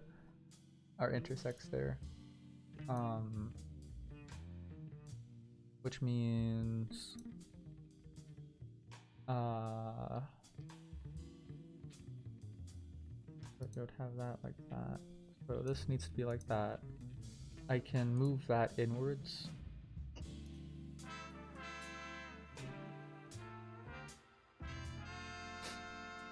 I think it looks pretty decent. These need to go though. This right here looks like garbage. So does that. I can put a line there. And it looks so weird whenever, right? It looks fine now. Whenever I take it away, like this one right here looks so weird. But then it looks fine whenever I toggle it. Or it looks fine enough. I can maybe do something like that. Fix it up a bit more. This sprite is wrong. And the reason it's wrong is right here. I don't know how I didn't notice that. See, it's little things like that. It's such an easy mistake to make, but it really does make a difference. Right? So now, just with me changing it and fixing it the way it should have looked, now this looks weird. So I need to go through and maybe do something like that, where it looks more like it's carved in from the side or from the corner it's coming from. And so now overall the sprite looks much stronger, or not structurally stronger, but the sprite looks more the way I would want it to look, as opposed to how it did like a few seconds ago. Same for this. This looks like garbage. Oh, you know what? This needs to come down actually. Right? Yeah, this needs to come down. Whoops. I think what I just did is still pretty decent looking, so I can leave it. I've completely shifted focus. I need to go through and fix this now. It's gonna bother me. I just sort of left this halfway done and I don't know why I've done this. It looks so bad. Why did I must have been talking about something and I just completely blanked on this. I don't know how that happened. It's still wrong. Right, because this needs... How did I manage this? Hello? I think that's fixed. I'm gonna do this. Oh, that looks awful. No, that was a mistake.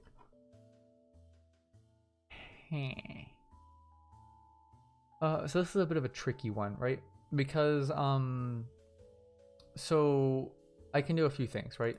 I can put a brown pixel there, but then that tells the viewer that this side right here that I'm messing with is not as high up as I'm claiming it is, which is a bad thing. So I don't want to do that.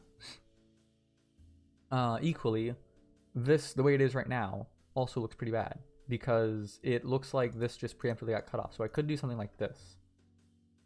And that might be my middle ground, actually. I think that looks passable. I'm not happy with it, but it's better than it was a few seconds ago. Right, back to these ones. I got completely sidetracked there. That happens a lot, by the way. I get so sidetracked all the time. This is the wrong layer. So I need to do this. You know what else I might start streaming? Since I'm doing all these casual streams where I'm not being as eccentric with my makeup and stuff. I might start doing so. Whenever I get bored, if I'm bored and I'm in the right mood, I'll sort of be scrolling through and I'll see like certain posts where it's like, hey, I just started Twitch streaming and I had my first chatter or whatever, right? If it resonates with me, I'll usually try to like make them a I'll make them like a banner or something like that. If I can remember, if I remember to get around to it, I will go through and do that kind of stuff. It's just what I do for fun or whatever. So I might start doing some streams of that. Because I'm going to be taking the time to do it anyway. I may as well show you guys like what I do. If that makes sense. What else? Is this... Oh, you know, that looks so bad. Oh, I hate myself. That looks awful. It's fine. It won't matter in a few seconds anyway. It's just kind of upsetting. Right, so all of this needs to go. This one can go. This can go. These also can go. And I'm going to go ahead and say that goes too. Right here. Or you know what I'm going to do? So because I want this, because I want the darker wood to look like it's higher up and thicker than the inner wood, I'm gonna, I guess I already did it, but I went ahead and moved the thicker wood up a little bit higher, so it looks like it's still hovering over the top of the other one. I'll go ahead and do the same thing over here too. And that's just so it keeps its sort of visual consistency.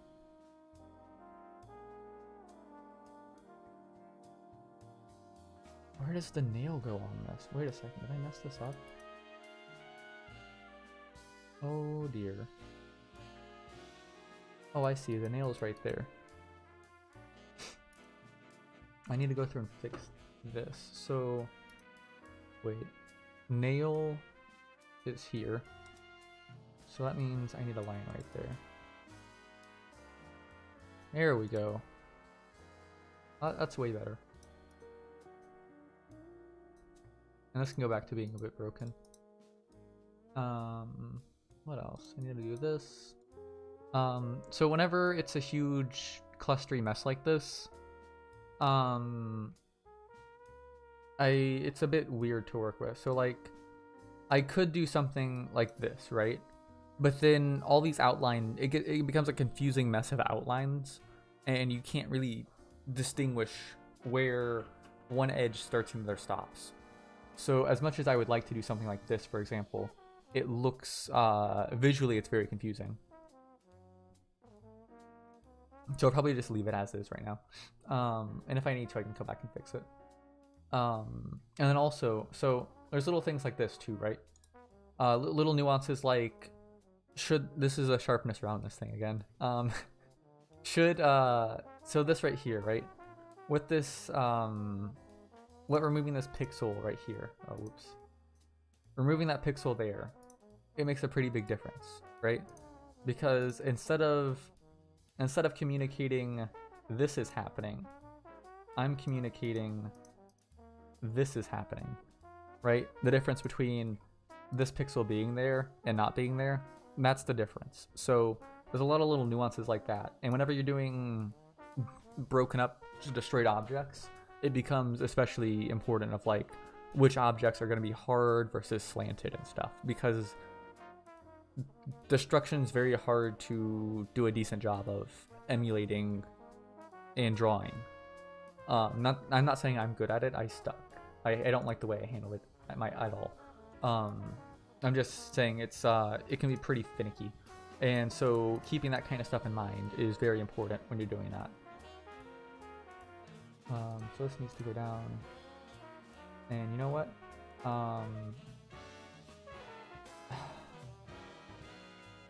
Oh, I hate this. I'm gonna go ahead and extend this down and do. Oh, I'm just making it worse. I'm making it so much worse. Oh gosh. I can go ahead and go back to the hole it crawled out of. So I need to finish working on this box first. Before I start doing all this destruction stuff, I need to make sure I square away things like this, because that alone can really change how I would handle things. Because that I need to map out the surfaces of the object before I start punching holes into it. As a general rule, you want to do that kind of stuff. At least that's what I think. Maybe I'm wrong. Maybe it's better to just punch holes in a thing before you finish drawing it. I'm right about that. If someone wants to fight me about that, I will fight them. So this is another instance where I need to like bring this down, and I'll go ahead and do something like that. And so now I have a nice little hole in this. And here, I can go ahead and extend out a bit of this outline, and it makes it look like there's a crack going into it, right? Let's see, what else? I think I need to fix this. Oh yeah. Alright, so that is a bit of a doozy. That needs to go like this. And then this one here. Everything left of this can go. This has a big old hole in it, eh? It's not doing too hot.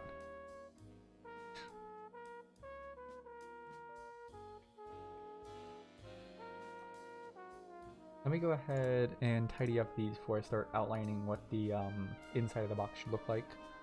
So again, this is just my personal preference of like what I like to do. I'm doing this incorrectly, but it's just a personal preference thing. I'm gonna do that.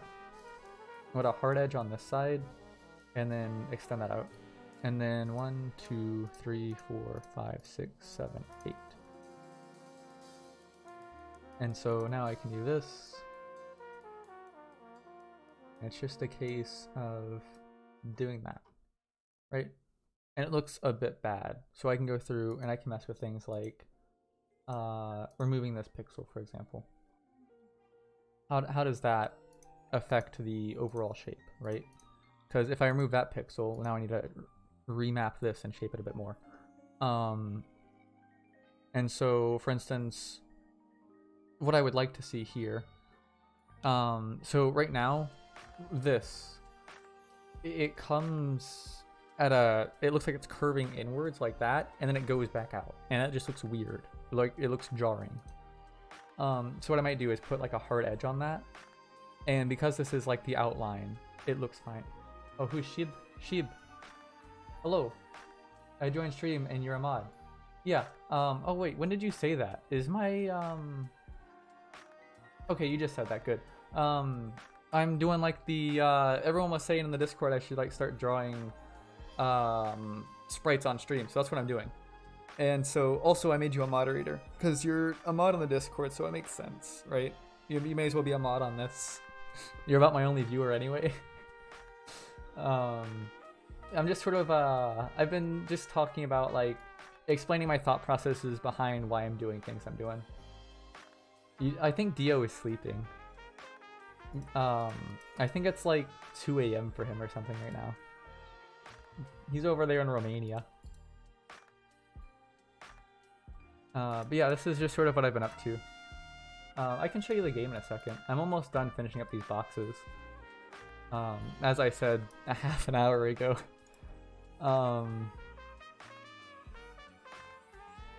You've been looping Banjo-Kazooie theme.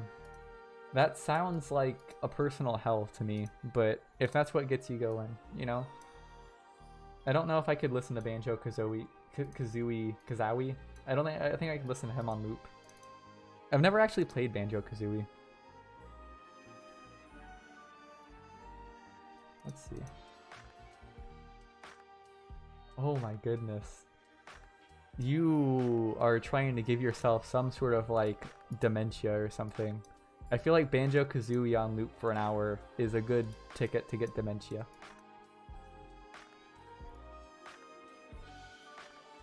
see. I'm almost done with these. Have I heard it? I actually don't think I have. Is it, oh wait, hold on. Where is... I need to pull this up. Hold on, I gotta pause this. Banjo Kazooie theme. This? Okay, not that. Where is this? It is that.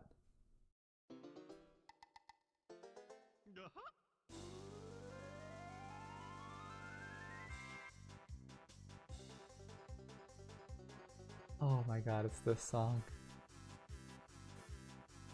I would kill myself if I had to listen to this for an hour and a half. Oh my gosh. How do you do that? Like, I feel like it would just get so repetitive.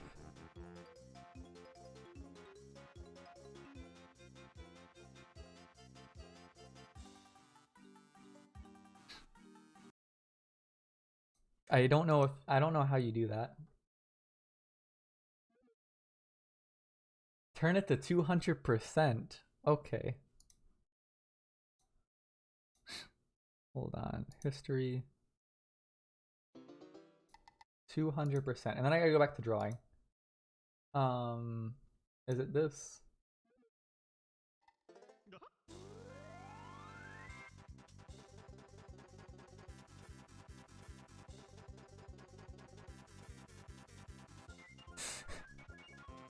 This is when you die and they cast you down to hell. This is what plays.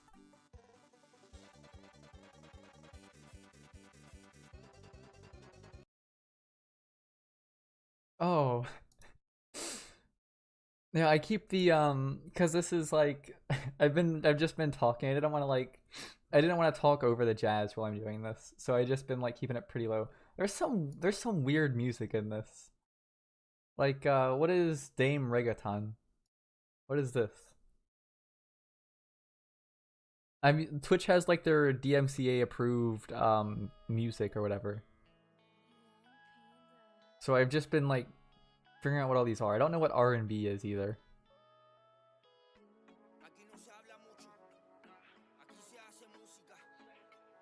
Is this your thing?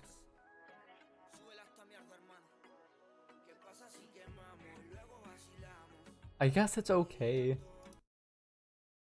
I don't know. It sounds like it just sounds like pop music to me. Or like hip hop or whatever. What? You know what? Let's listen to some DMCA approved metal. I want to hear what they have to play. Instrumental. That's actually not bad. Listen to this for a second.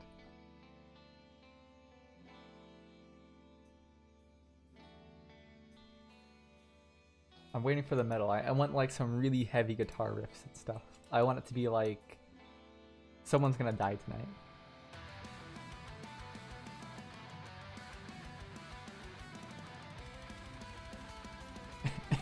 Yeah. Oh, you know what? Hold on.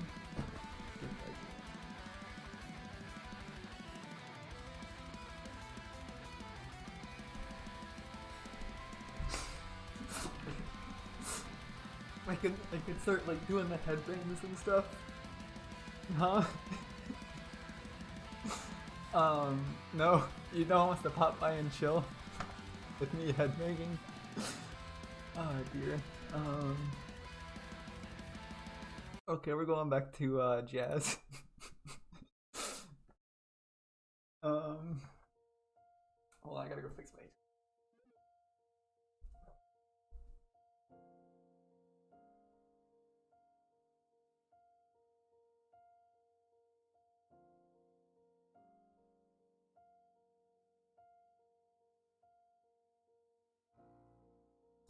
Oh wait, what'd you say? In 20 minutes, I will be listening to Banjo Kazooie theme for 2 hours straight. Oh my gosh. Sheeb, you're gonna be on a watch list. I swear. This is how when they're trying to figure out who to put on a watch list for like potential serial killers, Banjo-Kazooie for 2 hours straight is how they figure it out. Just, I'm putting it out there. You're gonna be on a watch list.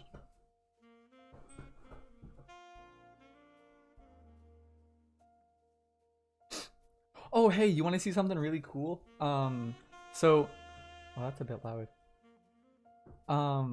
So in the Discord, hold on, let me Streamlabs. We're taking a bit of a detour right now.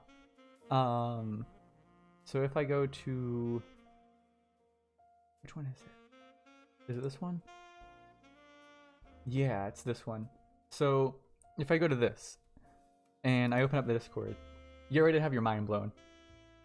You're about to find out. So, you know how there's that, there's like the streamer comms or whatever, right? If I join this, hold on, wait. Look, it has like a little icon. It's like, hey, look, you're talking right now. That's the name of the person talking. It's pretty neat. And then like if someone else joins the voice chat or whatever, everyone else, yeah, it's awesome. I was like looking into ways to like be good, and this was one of them. Let me X out of here. Don't show me this again.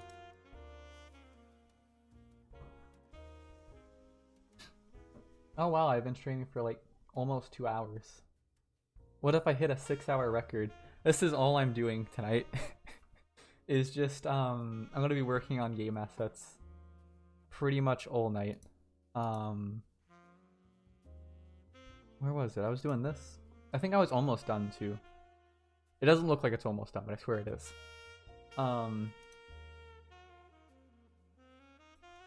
Right, so these ones are good. I just need to do, I think this is the last crate I need to do, and then I can go work on colliders and stuff.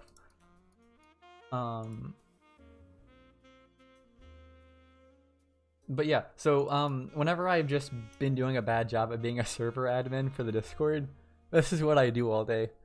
Is I just work on sprites, and then in a second you'll see what like editing box colliders and stuff looks like. This is what I do. Yeah. I need to finish. You know what? I have. Remind me at some point tonight if you're around. I need to go through. See, I don't have any friends to talk to while I game. And like the only games I play, I don't know if you've seen, I've been on like a bit of a Bloons Tower Defense thing lately. You're staying up till 111122222222. That's a weird time. But yeah, I've just sort of been, I don't know. Yeah, I've been working on this. But oh yeah, I need to, so I'll explain that later. I'm gonna get ahead of myself. You need a gameplay. There's a game called Loop Heroes. It's pretty good. Loop Heroes. It's awesome. I can show you what that looks like in a second, actually. When I finish this box, I can switch over to that, and then I can show what Loop Hero looks like. It's amazing. I'm not gonna play it like, I'm not gonna turn this into a Loop Hero stream though. I've got today is all about game asset day, so I'm making game assets. I'm not playing games today. I'm making them, not playing them. Get your head in the game, gamer. But I can show you what Loop Hero looks like. It's pretty cool. Oh, not free. Isn't it pretty cheap? Isn't Loop Hero pretty cheap? Or is it not on sale anymore? Oh, it's 15.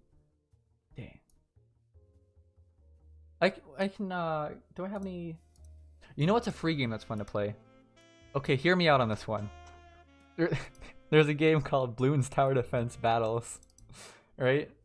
I don't know if you remember this when you were playing on like your iPod 4, but like, I'm just putting it out there. It's pretty decent. I'm pretty sweaty at it. Yeah, I have like 61 wins and 12 losses or something stupid. It's I'm pretty sweaty.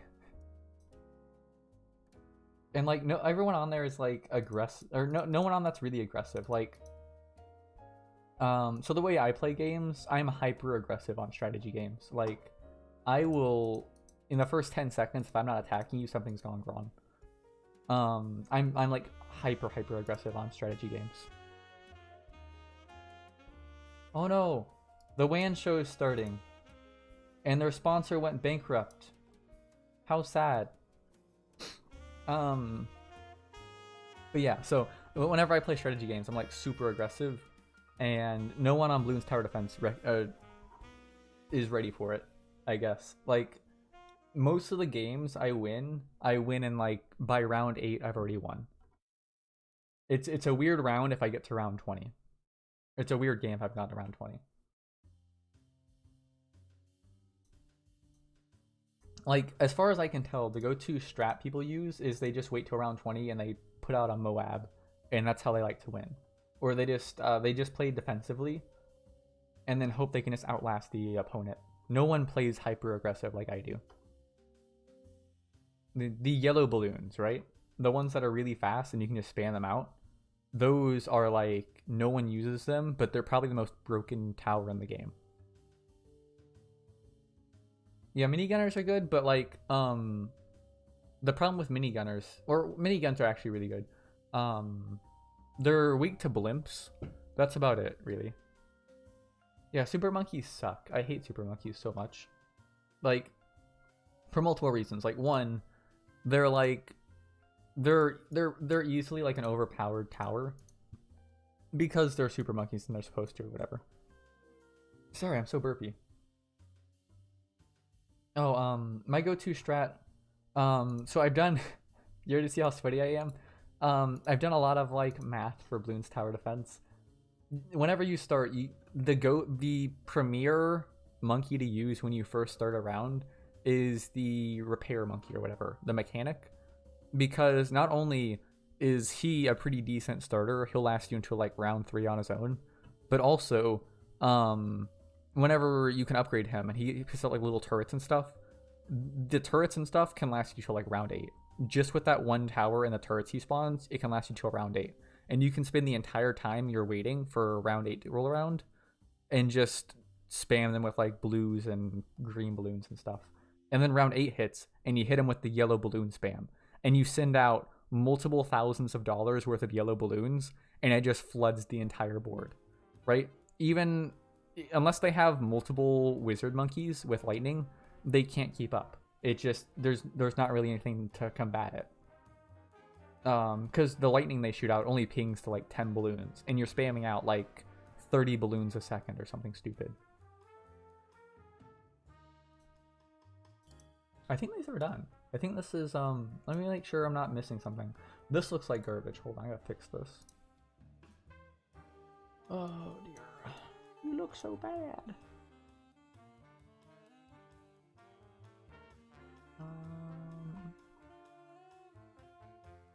Am I happy with the way these look? I think I am.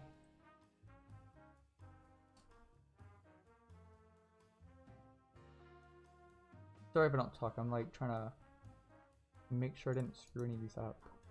Alright, this can go down. Yeah. Also, this can go here. Like that.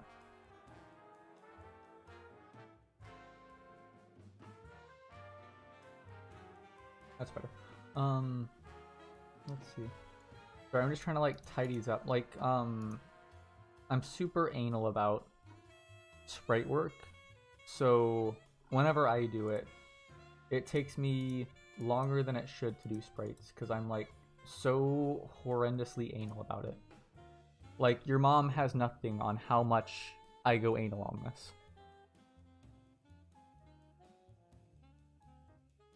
That was a bad, that was not tasteful. What games are on my list? Oh, you mean like games I'm playing right now? What am I playing? You know what's about to drop? So I play a game called Stellaris a lot. It's about to drop a new DLC. That's pretty good. I've also Loop Hero, pretty good. If you like roguelikes, that's probably like put it on your wish list kind of thing. It's pretty interesting. Nexomon looks interesting. I probably won't play it anytime soon. Mainly just the Stellaris DLC that's about to launch. I want to play that so badly. Stellaris DLC, Loop Hero, and then what's another game I'm super excited for, like to play? I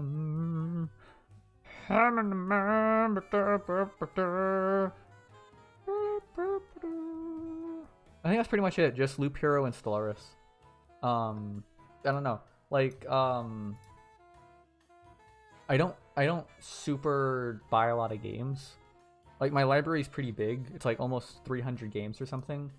I don't buy them very often though. Like, I buy like maybe a game a month, and it's usually like a $10 game or something. So it's basically a Netflix subscription, but for games. But so anytime I want a game, it's always like some really cheap indie game, and I just buy it and play it when I want to. So I don't really have any games I'm super hyped for. It's mainly just content being added to existing games. Oh, you know what? Valhalla or Valheim? That one looks pretty interesting. Are you up? Are you excited for some Valheim? You excited to see where that one goes? Yeah, it looks cool as it looks pretty cool. It looks like they took everything I liked about Terraria. Oh, sorry. It looks like it took everything I liked about Terraria and they put it in Skyrim, like the Bethesda Skyrim setting, but Terraria. I look so good. I've heard it's really grindy, and I feel like they could, as far as I understand it, there's only like there's not as much gear options as I would like right now, so I'm waiting to play it. Whoa, Akage is playing The Binding of Isaac Rebirth. You think that's multiplayer? Hold on, is Binding of Isaac multiplayer? I haven't played that. I need to. Everyone says my drawings, whenever I'm not doing pixel art, they say my drawings look like it's from The Binding of Isaac. So I've just refused to play that game. But it looks pretty good. Where is Binding of Isaac? Binding of Isaac Rebirth. Is this multiplayer, you think? Yeah, neither have I. They look decent though. Is this multiplayer? You think I can just jump into Akage's game real quick and join in? No, it's single player. You're offline on stream. Yeah. I don't know. I probably should turn my Steam offline whenever I stream, but I'm too lazy. Yeah, I don't have, I think I have like 10 Steam friends or something. So, I mean, I don't really have anyone to like, if I feel like I'm hiding being online to someone, I just remove them from my friends list. Because it's pretty clear I don't need to have them on my friends list. Yeah, I don't do that. It's like, I have like less than a dozen Discord friends, maybe a dozen Steam friends, and that's pretty much it. I don't really, anyone I feel like I'm trying to hide being online to, I just remove immediately because I just can't be bothered. All right, I think this is good.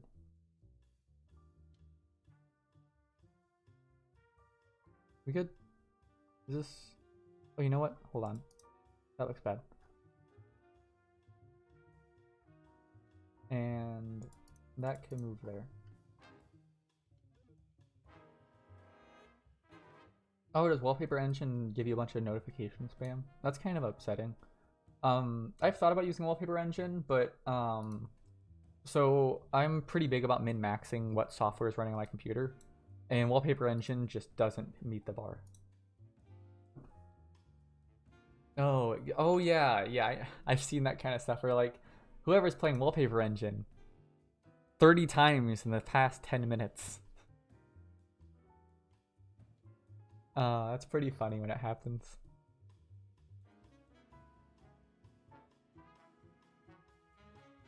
Are these boxes where they need to be?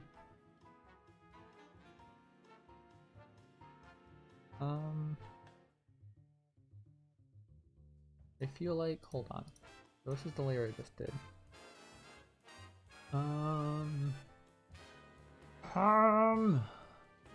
don't know if I like the way this looks. I don't know if I like it.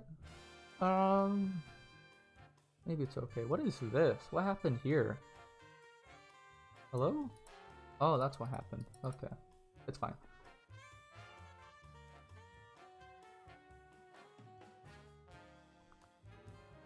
Right, so I'm just gonna go ahead. Oh, is your most played game? I bet it's gonna be Gary's mod.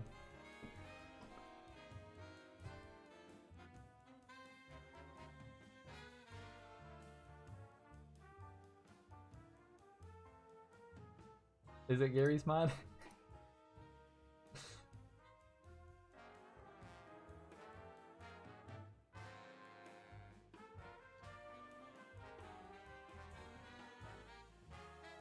Oh, oops. Let's see. Oh, wait. Almost forgot. This one. You said something about your most played game, right? Yeah, it's Gary's mod, right? It has to be. Every person I've seen that plays Gary's mod has multiple thousands of hours in it.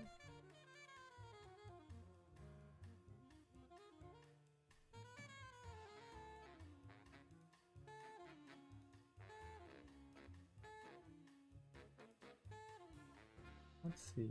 So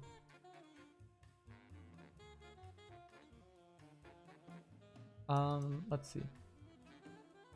Gmod is the game you can have 2K hours on and say it's bad. Yeah, I don't know. Gary's mod is like, it almost reminds me of like Roblox before Roblox would have been a thing. Or it reminds me of like those GTA Online RP servers or something. But or like the VR stuff where people are in VR rooms together and stuff. That's what Gary mods reminds me of. It's just that before it was a real thing. Let me go ahead. This box right here. I'm gonna copy paste that.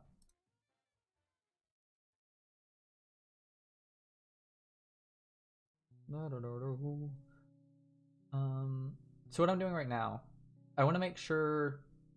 So whenever I'm in the Unity editor, there's something called a sprite pivot point, and so what that determines is up and down like how the sprite's gonna render whenever it's put onto a game object and like how high up or low it is and stuff and like where it's at. So the way I have the sprite pivot point right now, I have like this big box right here that I'm messing with. It's perfectly centralized on the tiles I spawn. So I'm trying to make sure all these smaller objects can fit inside of this larger box and that they're going to be pretty centralized. That's what I'm doing right now.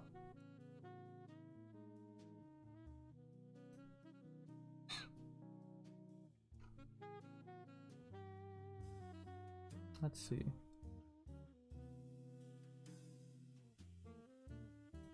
This one right here, I feel like that's not going to be good. No, that is not good. It needs to come down by like... Oh dear, it needs to come down by like 4. No. It needs to come down by 2. Okay.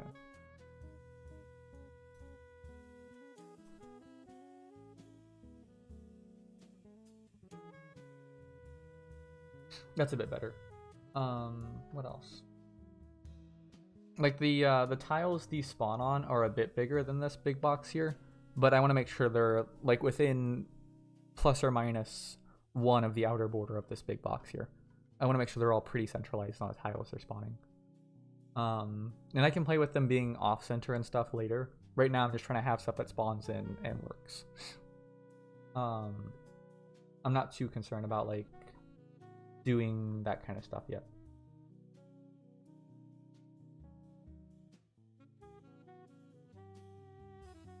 Where are these? Oh, they're up here. That's why. I'm dumb. Do I need to take this?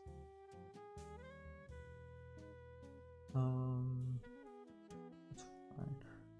This is not fine. So this needs to be a bit above that.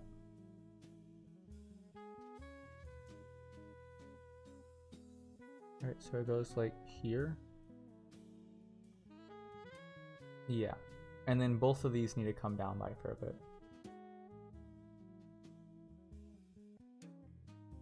Oh, whoops. Oh, lordy. So, small barrels. I'm gonna move this down to there. And then I'm gonna move... Oh, that's the wrong one. This one here. Right?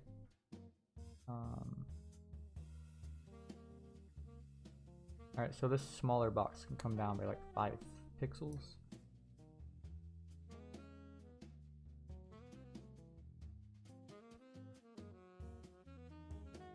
One, two, 3, 4, 5. I might do 6. 7.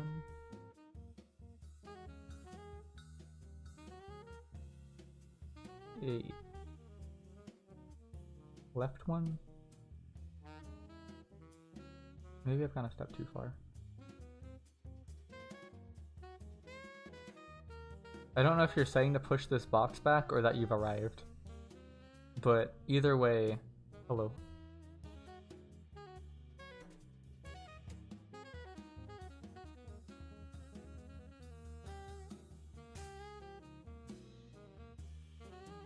Oh, nice. What kind of popsicle? Is it the, is it like a bomb pop or something? You holding out some bomb pops on me? Strawberry. Nice.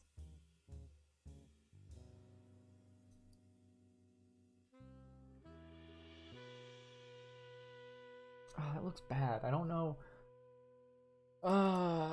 This looks so bad. Why do you look so bad? Let me... No, it's fine.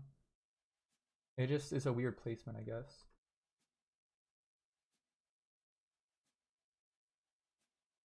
Okay. Where's my big box? There it is. So the big box continues its slow march across the side of the screen.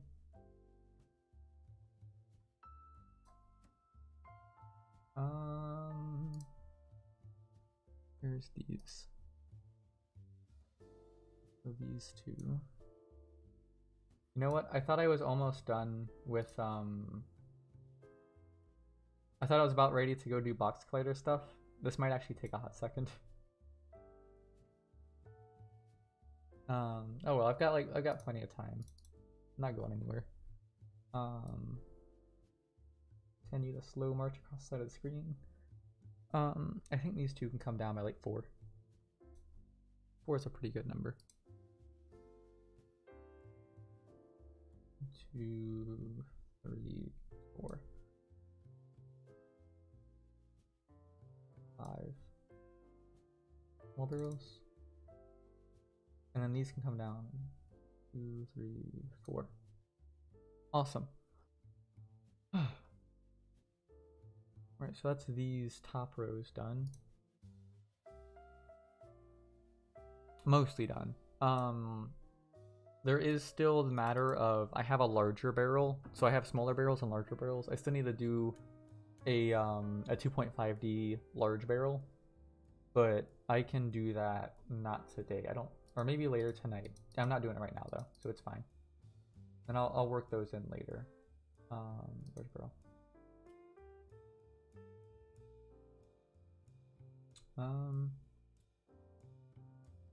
It might be fine as is actually. I'm gonna go ahead and save this as is. And then I can show you what I'm talking about with like box colliders and stuff.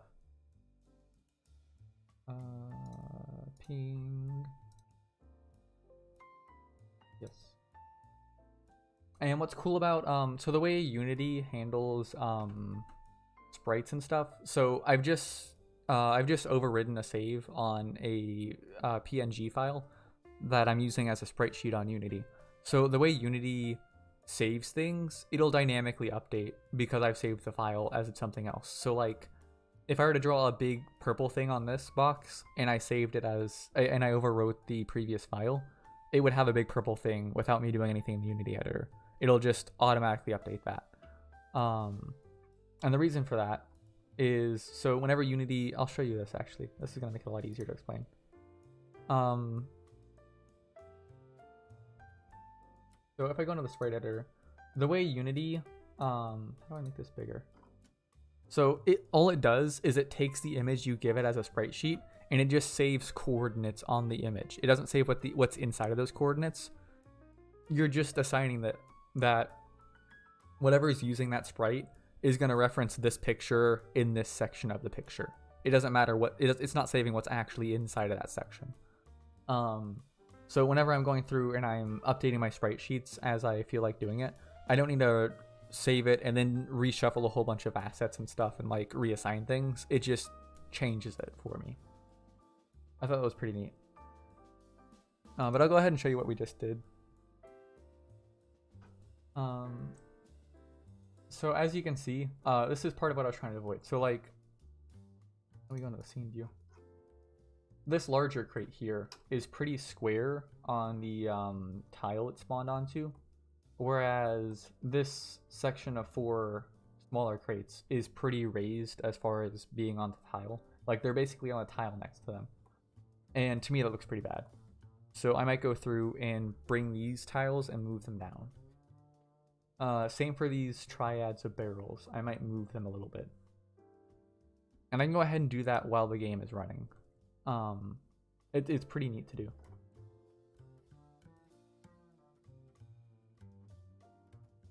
Let me grab this.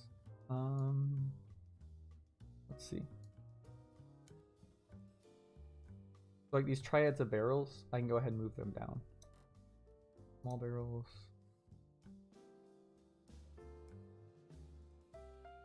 Oops, don't apply.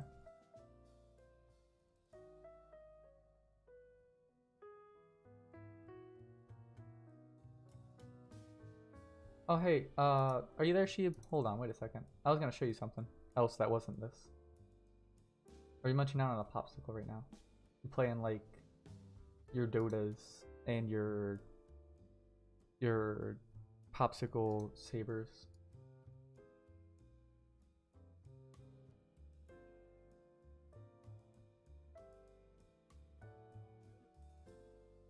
Oh yeah, I got you. Don't worry, that's why games like Hoonie Pop have one-handed mode. That was a bad joke. But let's see. So one of the things I like to do that I'll probably start streaming whenever I make them. So whenever I just feel particularly invested in someone that just starts streaming, I go through and make them like a Twitch banner. So like there's a guy in the Discord called Cutco. This is the one I made for him.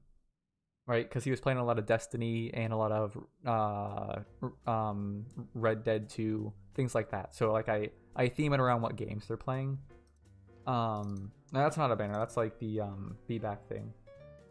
I couldn't really get into Destiny. It's like something about the way it's I don't like multiplayer campaign type things where it's like massively multiplayer campaigns. I just couldn't get into it.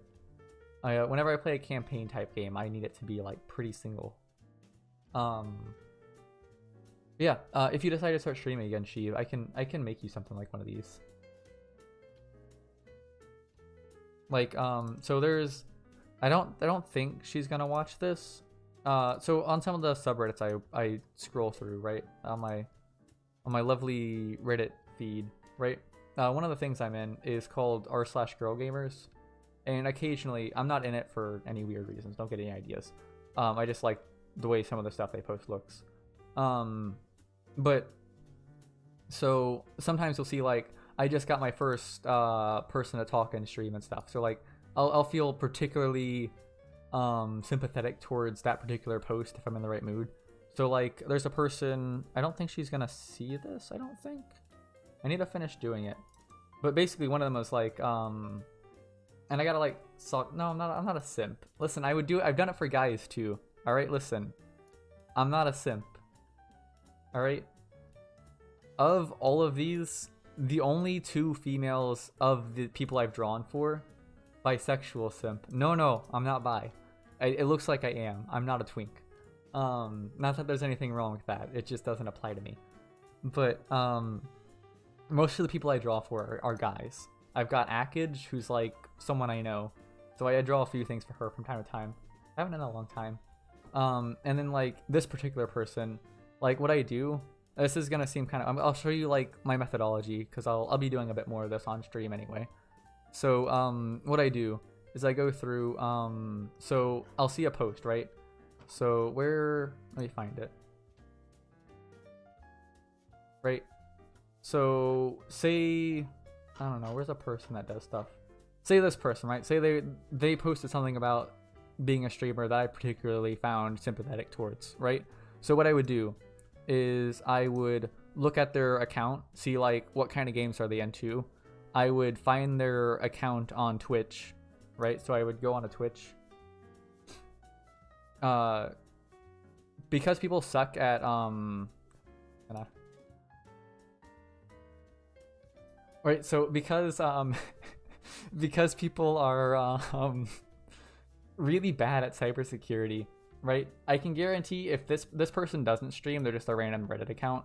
But if they were to stream, I can literally just copy paste that into here, and that's probably going to be their Twitch name too, right? So I find someone I feel like drawing a banner for. I search them up on Twitch. It's almost always the exact same name, and if I can't find them, I just don't do it. But it's almost always the exact same name. And then I see what kind of games they're streaming. So like this person here, right? They're streaming Destiny 2. At the time, they were playing a lot of Skyrim, and they were also playing some Rainbow Six Siege, right? So what I did is I saw their post. I was like, hey, you know what? Sure, I'm bored. I feel like drawing a Twitch banner. Let's do that. So here's what I do, right? So I find what kind of games they're into, and then I start theming it around their types of games. So like on their Reddit account, I saw they play a lot of Animal Crossing and games like this. I assume The Sims as well. So here is their Animal Crossing character, and then they were playing Rainbow Six Siege. So I have like a building exploding over here with a drone and a machine gun, and then let me pull up the metabang file actually. I feel like they're gonna see this and it'll completely ruin like. It's not really a surprise, but it kind of is a surprise, I guess. Twitch art. Right, and then I need to draw like an LED Skyrim logo or something, right? And I just theme it around like whatever games they're playing at the time. And they can just use this on their Twitch thing if they want to, or they don't. I don't really... I just do it to pass time, basically, and get... Just to do it, I guess. I don't know. I get bored. Like, not so bored that I have nothing to do. Just, I get burnt out on projects. I need to, like, do something else for a little bit. Kind of bored. That's why... I think there was someone called Waffly Yum. I don't know where theirs went. Yeah, like, here's one for Waffly Yum. Right, and this one looks pretty bad. Not my finest work. Right, but at the time they played a lot of Minecraft, and they played, they wanted it to be Minecraft themed and Among Us themed. And they wanted their Among Us character on this banner to be yellow. This particular person, I asked them, like, hey, I feel like making you a banner. Is there any particular stuff you like? So this is what the end result of it was, right? They're called Waffly Yum, so waffle. There's like honey coming out of it. Yeah, Animal Crossing with guns. It was really fun to draw this too. So like I'm not done drawing it. Like this is still obviously sketch work or whatever. Oh yeah, and then as I'm drawing it, right? I feel a like sort of persona for what I'm doing, right? So things I know. They like Skyrim, Watch Dogs, Siege, and maybe an Animal Crossing aesthetic for the drawing itself. Because I need the games they play and I need an overarching aesthetic for that banner. So Animal Crossing is a good one because Animal Crossing it's not a very graphically intensive game, so it's easy to draw stuff for, but then equally it's a fun one to draw too. So like I had a lot of fun drawing a fucking Animal Crossing character with a submachine gun. Oh yeah, the drone is because they were playing Watch Dogs. I remember now. It's not yeah. It had a lot of fun drawing. I need to finish this. I got like not even halfway into it, and I had other stuff to do, and I just never came back to it. I started this like almost a month ago. I don't know. Shh, don't tell them, you know. It's already weird enough I do this for fun. For like random internet strangers. Don't tell them, it makes it especially weird. What I usually do is I send them a link with the thing and I'm like, hey, use this if you want to. And then I just never really talk to them ever again. Because it's like, I don't know. It's not like a... It's nothing personal when I draw that kind of stuff. It's just like me being bored. If that makes sense.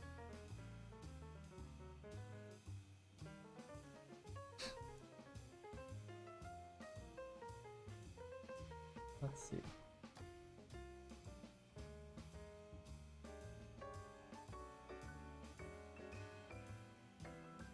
Amori. Is that the, isn't Amori like that multiplayer horror game? I forget.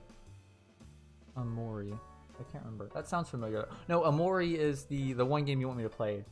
I have a desktop. Oh my god, I have so many tabs open right now. I'm gonna die. Hold on. There's a chat message in my way. I can't close the tab. Where is it? I have a desktop icon for it somewhere. Or maybe I'm thinking of this one.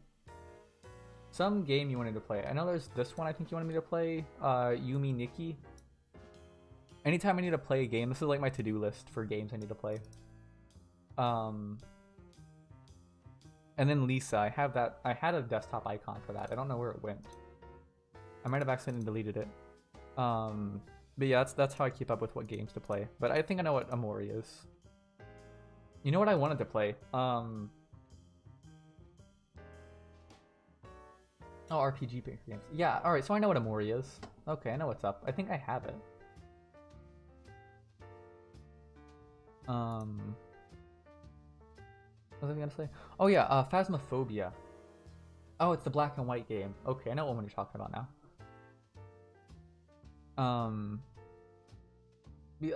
So I wanted to play Phasmophobia for a while, but I had no one to play with, and it was really upsetting. So like, the chick I was talking to at the time when Phasmophobia really blew up, she had it, and I was like, hey, we should play sometime because, you know, you seem pretty interested in me. I'm pretty interested in you. We should play this because it seems fun.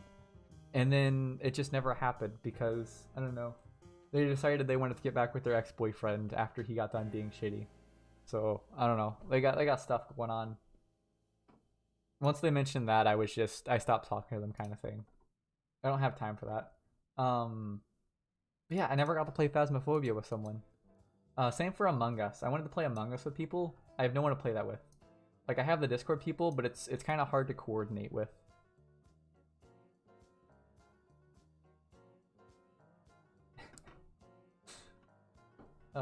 I will try to play it. I'm really bad about getting to playing games. Like, the amount of new games I play like maybe one new game a month. Because I'm either coming home from work and I just don't want to learn a new game, or I'm not in the mood. I want to just play. I want to finish the game I've already started, kind of thing.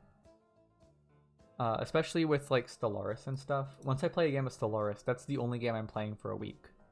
Is just that one game of Stellaris. That's just how it goes.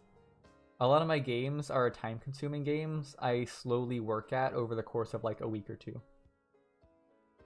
So I need to find time between games of Paradox games to like fit in other games I'd like to play. Because I do a lot more stuff than just play games. So like the amount of time I have to spend towards playing games isn't infinite either.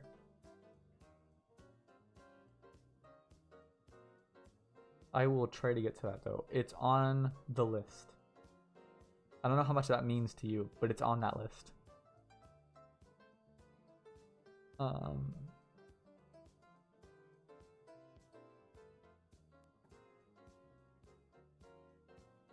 Let's see. This needs to go here. Large barrel, small barrel. this one.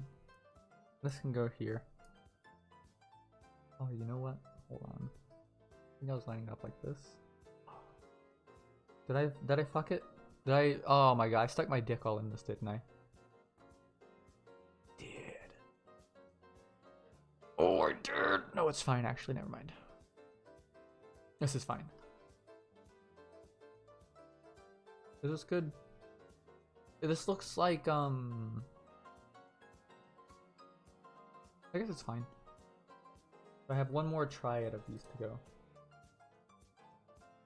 Where is this? Where's my big box? Here it is. This. Small barrels. I'm gonna grab all of these.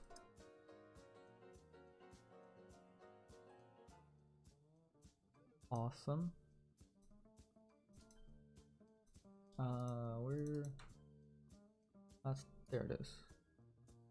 I'm gonna move. Oh wait, hold on. I gotta keep this consistent across. Oh, was there a chat message I missed? Been 2 hours and 24 minutes of listening to Banjo-Kazooie. Please. Alright, I got some musical homework for you. I can't play it on stream because of DMCA policy and stuff. But I can show you the band I'm talking about. STRFKR. Doing the same thing over and over again, I know. Alright, so listen, there's this like electro pop music band called Starfucker, right? This is the band. I want you to go and I want you to listen to, I'll send it in the Discord. What's a good one? It's Tape Machine. Tape Machine's a real good one. Here we go. Copy link address. Listen to that. Whenever you need to take a break from Banjo-Kazooie, listen to that one.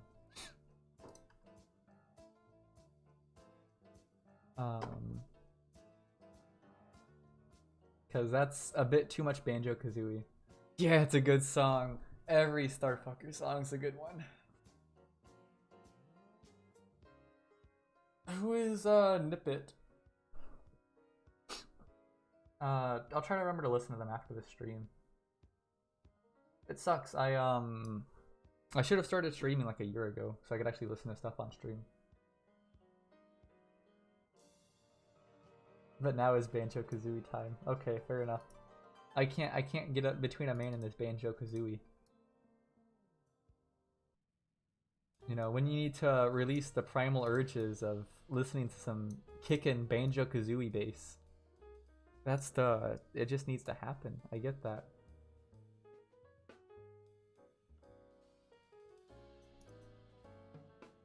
Alright, so you want to see something kind of cool? So, I haven't saved this yet. So, if I go over... Oh, that's not the right tab. Okay, so this... Right, all these quadrants of barrels, like right here. This quadrant of barrel here, for example. It's a bit higher up than I'd like. But, because of the way Unity saves sprite sheets and stuff, whenever I hit save on this, and I go back over, they'll move down. I can just do it as the game's running, and edit the sprites as they're being used. It's really useful.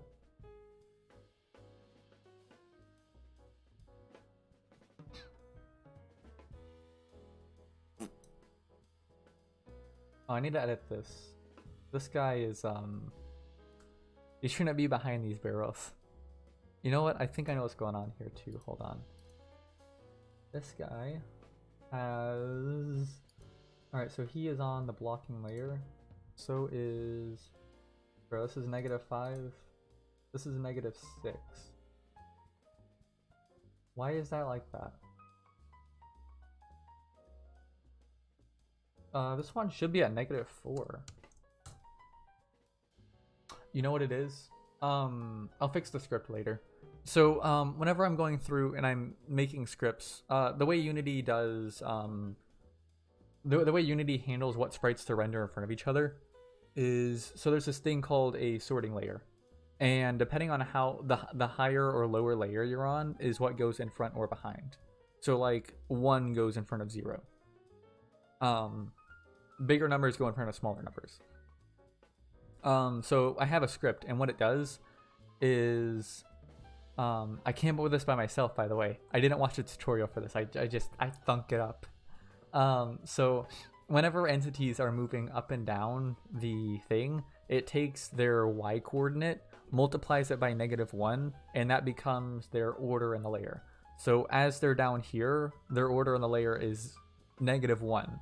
But as they go higher up, it's -6. And because of how negative numbers work and stuff, as they go up and down, they'll be rendered behind or in front of the boxes they need to be. And it's just, I think it's really simple and elegant. And I like that that's the way I came up with it. I don't know. I'm proud of myself, okay? I thought that was really neat. But what happened is, so, I don't know if you saw that. This used to be a, yeah, you were in the Discord whenever I was sending that. Or I sent that in the Discord. This used to be like the top-down turn-based game. And now it's like, you know, as I can move around freely and like whack stuff and stuff, right? And so the script that used to change their order in the sorting layer, whenever they move forward a tile, it would change their sorting layer thing. And I haven't gone through and remade it so that as they're moving up and down, it changes it. I need to go through and fix the script for that. But that's a minor tweak. It won't take very long to do. Alright, let me save this. Pro tip for if you're going to use metabang. Once you overwrite a file, make sure you go back to the metabang file and save over that one too. Because PNGs don't save layers. So if you try to open up the more updated photo, like the updated PNG photo that you overrode to, it will only have what the image looks like. It doesn't have all these crazy layers that aren't being shown. Let me see. So now what I can do, all these barriers, I think these ones are fine. I need to go through and start editing box colliders now. That one's fine. Hello? Go away. But these ones, see how this green box is like way bigger than the barrels? I need to go through and fix those.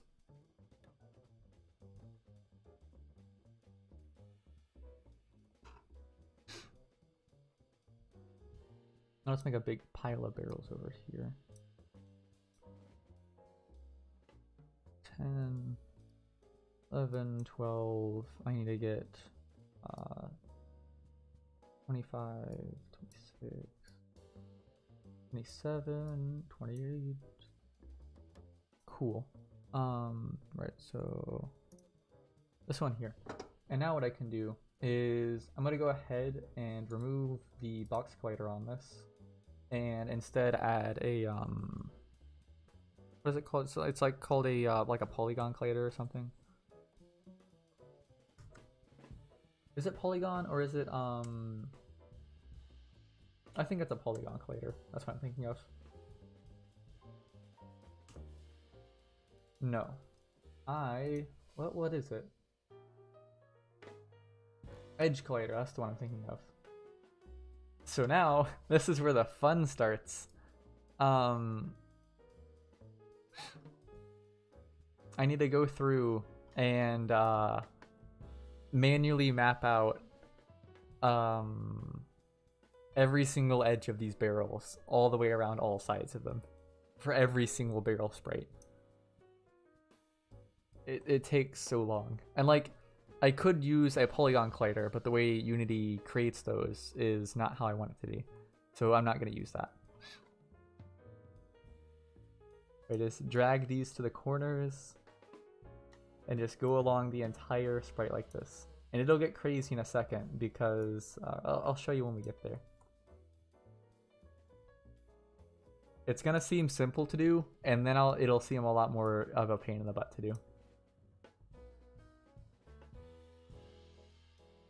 And like, so I'm really finicky with details and stuff. So I like to sit here and like hyper zoom in and stuff.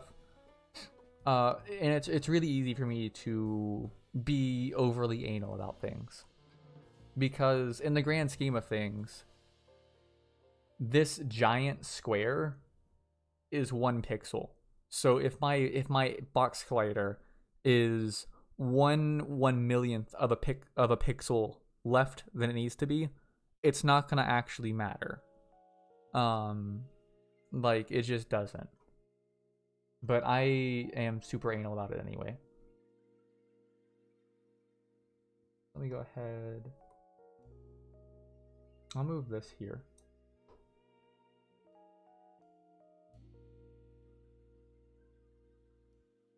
And then what I like to do whenever I do this is I just sort of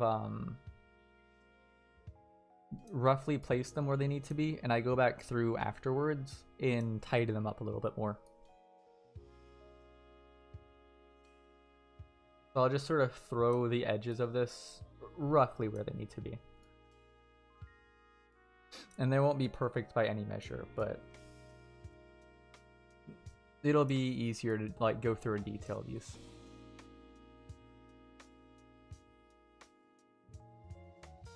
One flaw of this though. So whenever these take damage, the sprite changes to a damaged sprite, and entire chunks of them will be taken out. Like this sprite here might be like carved in half. There's ways I could probably update the box collider to reflect that, but they're a bit, the only ones I can think of are a bit janky. And so what ends up happening is the box collider will still act as though it's an undamaged box, even if it's has a damaged sprite overlapping it. Like so the way you can think about sprites and everything else in Unity is like, so say I have this magic machine here, right? The way a sprite works is I just put a sheet of paper, a drawing in front of it, and the sheet of paper is just here for looks. It has nothing to do with the machine behind it other than cover up how it looks. So the machine could do all of its functions and calculations down here, and the sprite could be way up here. Or like, think of the sprite as sort of detached from the actual mechanisms of the game, the game object itself. It's just there to look pretty. It does literally nothing. Or it does nothing but look pretty. So it's to go through and have this update to reflect a damaged sprite whenever you whack these barrels is a bit tricky to do, because essentially what I would need to do is I would need to I don't know if I think what I could do is I could have multiple edge colliders and toggle one off and the other on when they take damage. But whenever I do that, I would need to make 2 separate edge colliders and fully detail out every single edge of those colliders for every single object, for every single damaged variant. And so it just gets really work intensive. That's why a lot of games, like especially like smaller indie games, you'll be beating up this box or whatever, and it'll still treat it as if the entire box is there, even if you've already split it in half, because it's not fully gone. It's just you've just changed the sprite being displayed over the object. The object itself is unchanged. So this is where the fun part comes in. So I've done the easy part where I can see what I'm doing. I have no idea how it's supposed to look on the back side of the barrels, right? And so I could take some guesses. I could take some pretty educated guesses, right? And I could say, oh, well, this barrel probably extends down to there. And I could probably just roughly map out what a barrel looks like based on like intuition. But I'm anal about things, so I'm not going to do that. So instead, well, I can't copy paste this, because what happens is, so if I leave this as it is, it'll work. If the player or something walks from this side into it from the front, it'll be fine. If they walk into it from the back, it'll be like this cavernous emptiness, and it won't feel like an actual object. So I need to accurately map out how it should look on the back side. But there's an easy trick for this. And like, if you plan on, I would say,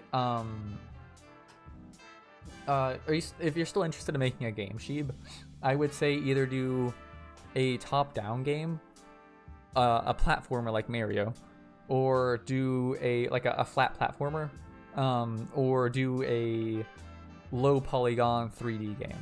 Don't do a 2.5D game like I'm doing right now, because they're so much more work intensive than the other alternatives. At least from like a graphical side of things.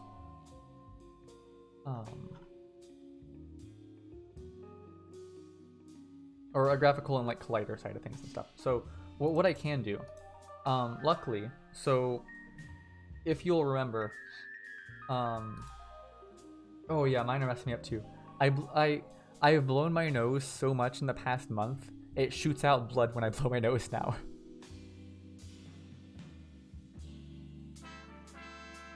Like, I don't know, it's like, I think I blow my nose too hard or something, or too often, but like, I just, I have some pretty bloody snot clots mixed in there, and it's, oh, it's bad.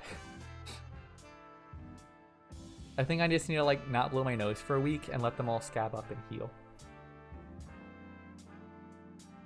Yeah, I have that too. I keep, I guess you can't see it.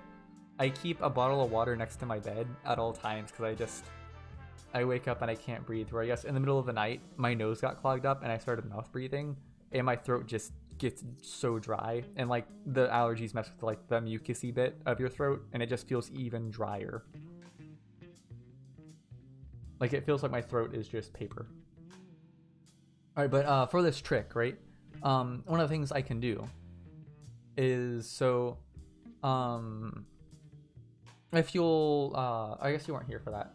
So the way I've made these, the way I've sort of plotted out how these objects are in a 3D space, in quotes, is it's the top sprite, and I just take the top sprite, move it down a certain measure, and then I just fill in an object where the top and bottom sprite are. Like the bottom of it and the top. I just fill in an object in the middle. So what I can do, because I've handled it that way, is I can go through and I can simply, where is it? Move tool. Like say I wanted to map out these small barrels here, right? This small barrel is essentially a perfect circle, right? It doesn't look like it, but the outlining bit is pretty much a perfect circle. So what I can do is I can just map a perfect circle over the bottom of all these, and it'll accurately map out how it should look from the behind if you were running into it. That took me so long to figure out how to do and like conceptualize the best way to go about it and do that, but it's so useful to do. So what I'm gonna do right now is, what are these? Oh, that's me. What do I want to delete these layers first?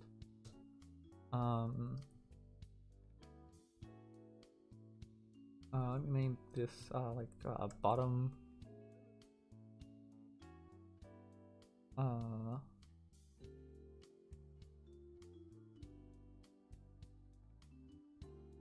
do I want to name these? I'm really picky about how I name variables and like sprites and stuff. This would be like a bottom layer, I guess. Sure. I'll probably fix it later. I'm not happy with that name. What'd you say, Sherb? 3 hours of Banjo-Kazooie. Oh my goodness, I worry about you. Sheev, some things you do worry me.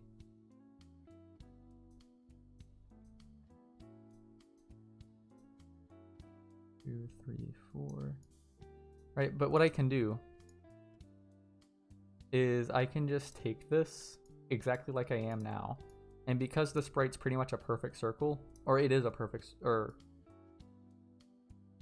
it's a perfect circle in my eyes, I can literally just do that and trace a box collider around the outside of this circle, and that's exactly how it would be if you were trying to come out from the other side.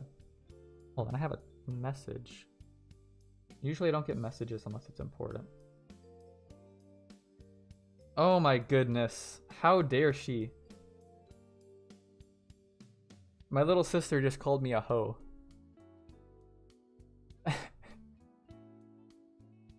She says I have hoe makeup.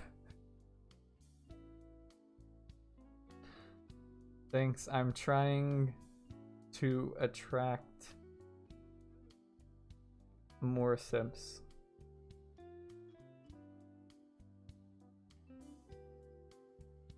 Awesome. No, I kill them with kindness.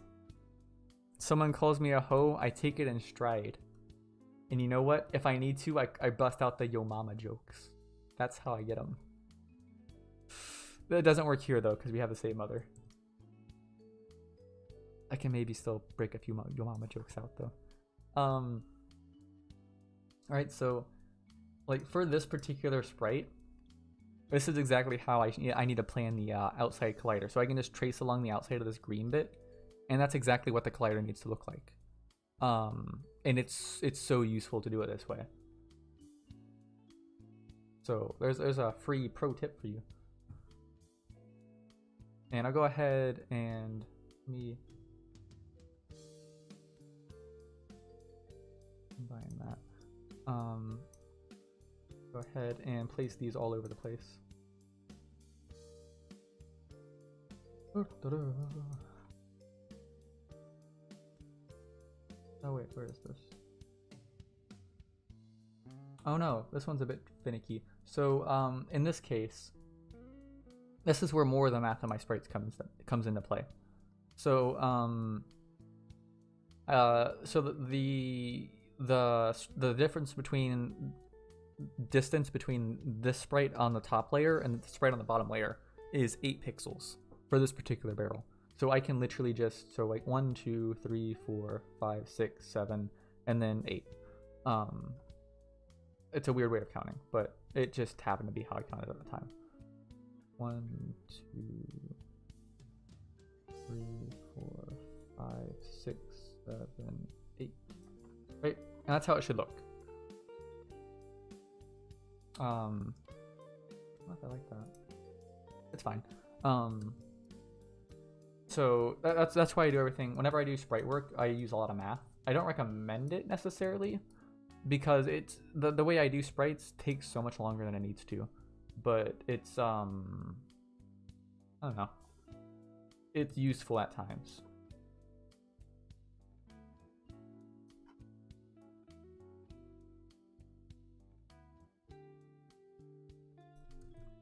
And you'll see my party trick once it's done. It's gonna like blow your mind.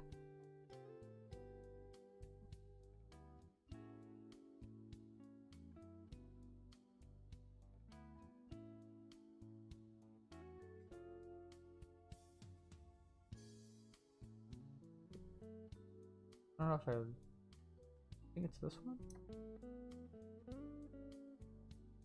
No, right. It needs to be right there. Oh, I fucked it. Okay.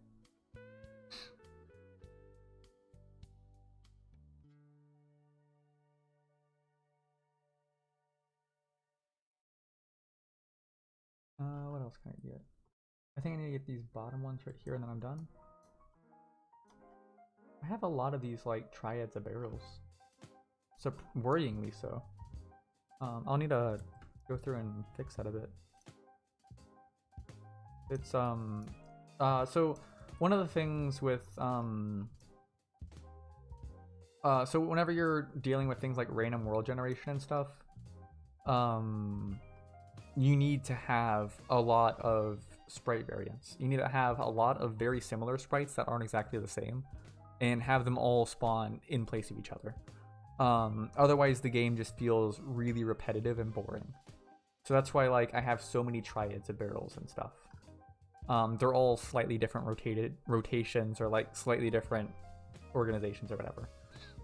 And it just keeps the game feeling a little bit different. And they all, whenever you destroy them, they break in different ways and stuff.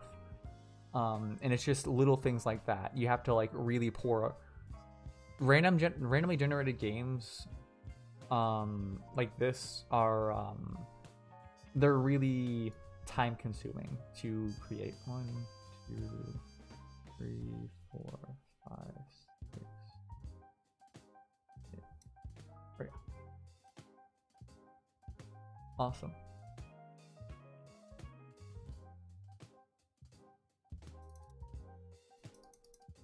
Ready for the sick move? So I can get rid of small barrels. I can, or hold on, let me, this is gonna blow your mind. Get ready for it. The big move.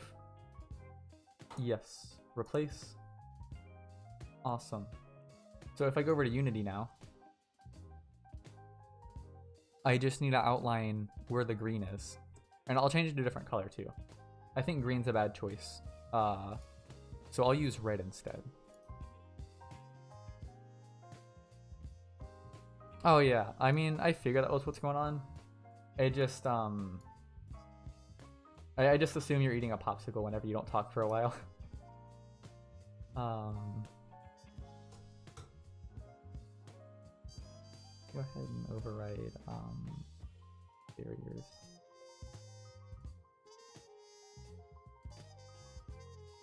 There we go. Right? And this makes my job so much easier. Because instead of trying to guess where the outline should be, I know where it should be because I've done all the math to figure out where it is. And it took me like less than 5 minutes to do or something. I can do it a lot faster when I'm not trying to like explain and demonstrate.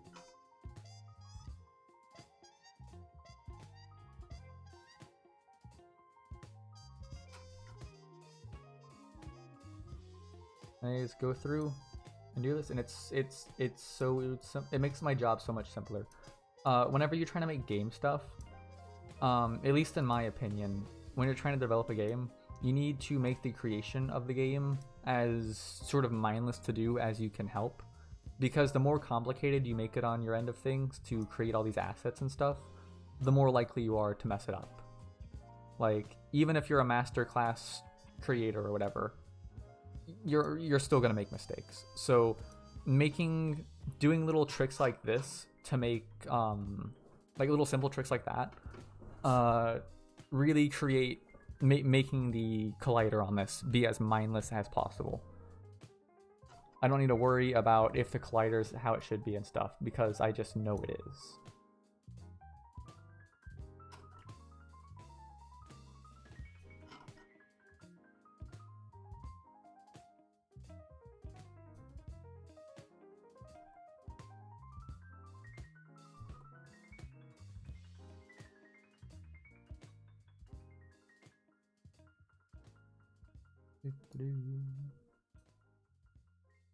You know what? I meant to show you Loop Hero. I will do that after I finish this collider. I got so ahead of myself. I've had like 4 hours of sleep, by the way. Probably a bit less. So I'm super out of it right now.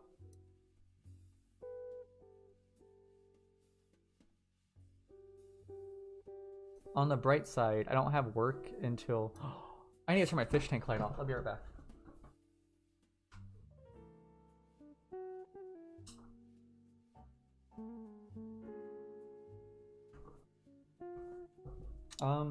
Normally I would also...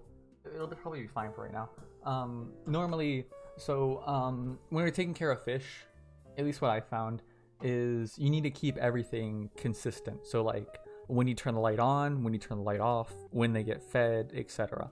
Because if you don't keep everything pretty consistent and on a schedule and stuff, it starts stressing them out and they start dying faster.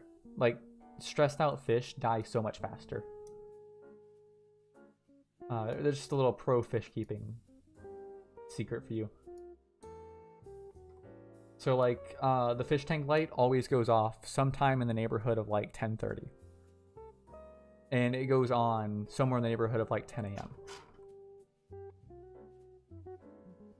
That's probably not how it should be. It probably like, their biological clock probably doesn't like that. I probably need to like not use those hours, but at least it's on a schedule.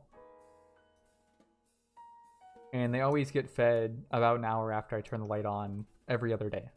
Things like that. You need to like keep a really pretty consistent schedule.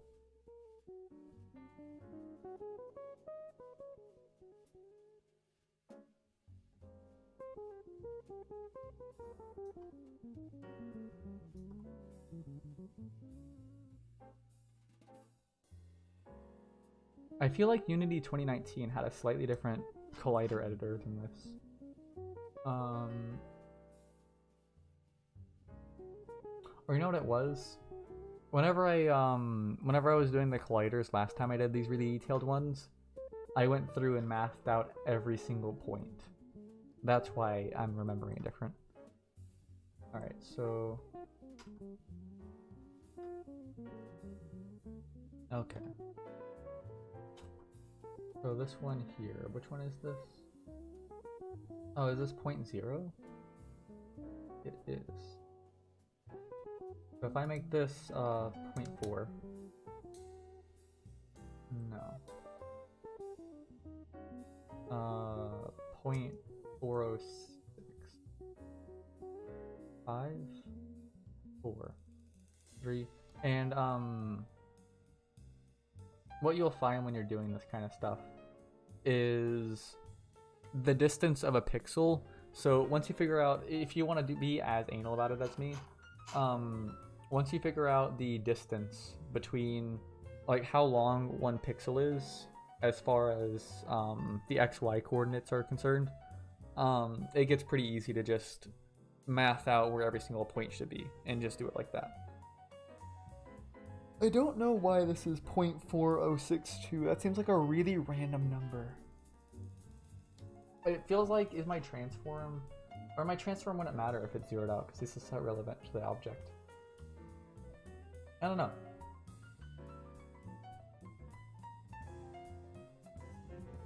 Oh, whoops. Where did it go? Points. Here we go. And then what point is this? I bet this is going to be 0.28. Yep.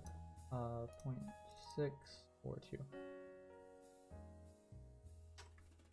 And then,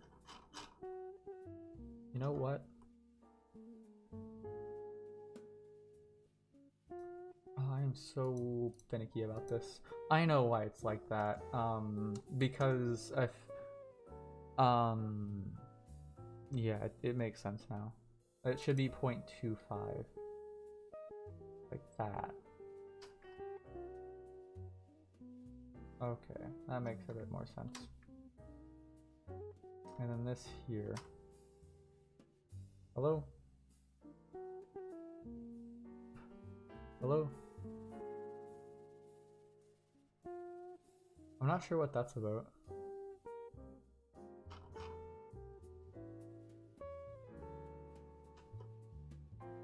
I'm not sure why it's giving me this, like, E value and stuff. Oh, I can't even grab them now. Oh. Please, I beg. Send help.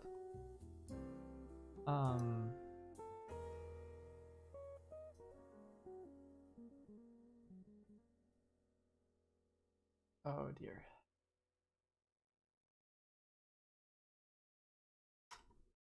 Okay. I might do collider stuff some other time.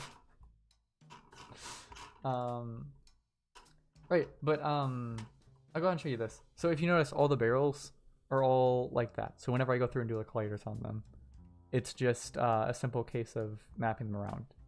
Doing the decimal type stuff I was just doing, or trying to do, maybe don't try to do that. It doesn't actually matter. I just do it because I'm anal. I swear, what is this, Unity 2019? I swear Unity 2018 had a different thing. Maybe I think that's something else. I don't know. It's fine. I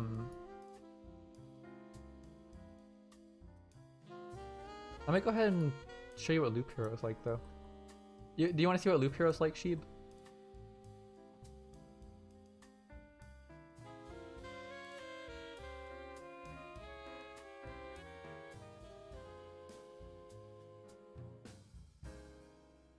Maybe.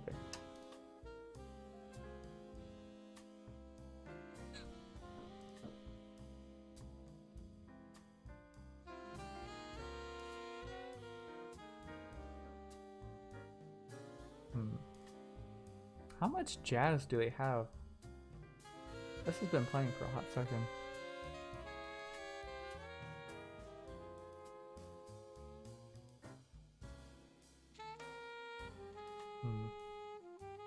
I'm gonna go ahead and switch over to Loop Hero.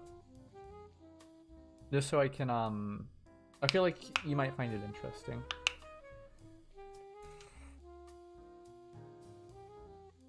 But let me do that. How do I do this? This one. And then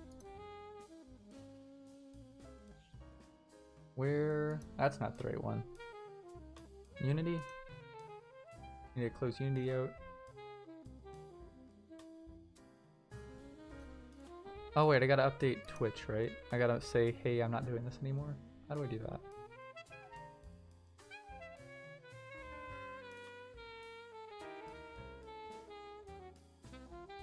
How do I edit my stream tags? Edit.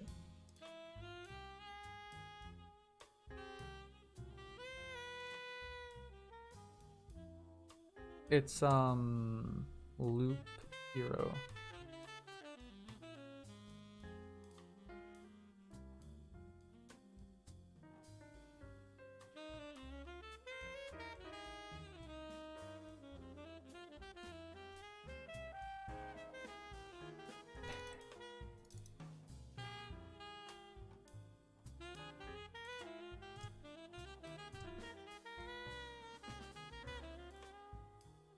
Alright, I think I updated that, right?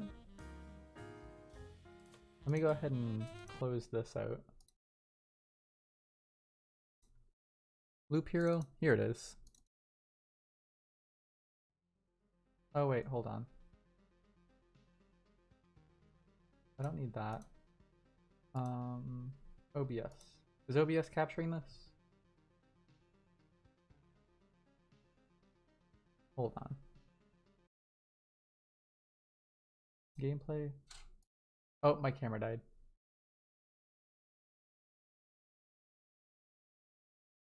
Auto.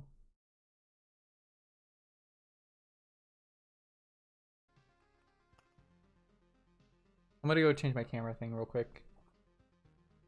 My sister is still calling me a hoe, and it hurts my feelings. How dare she?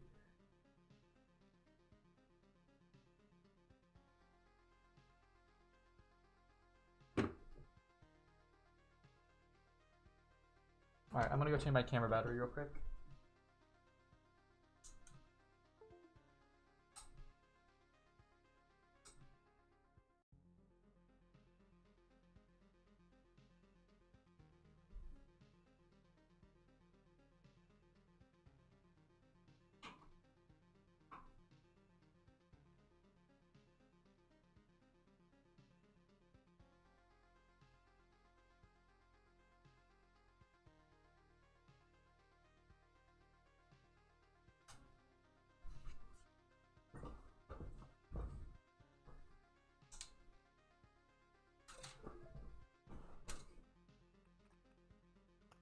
Hello?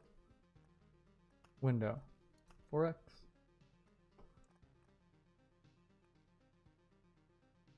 Oh no. Oh, this was not the play.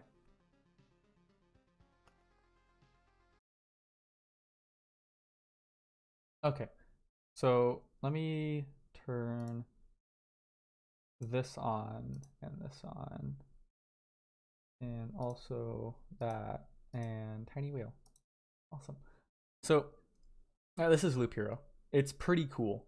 Let me close this out. Oh my goodness. Why would Twitch do this? That's so dumb. Anyway.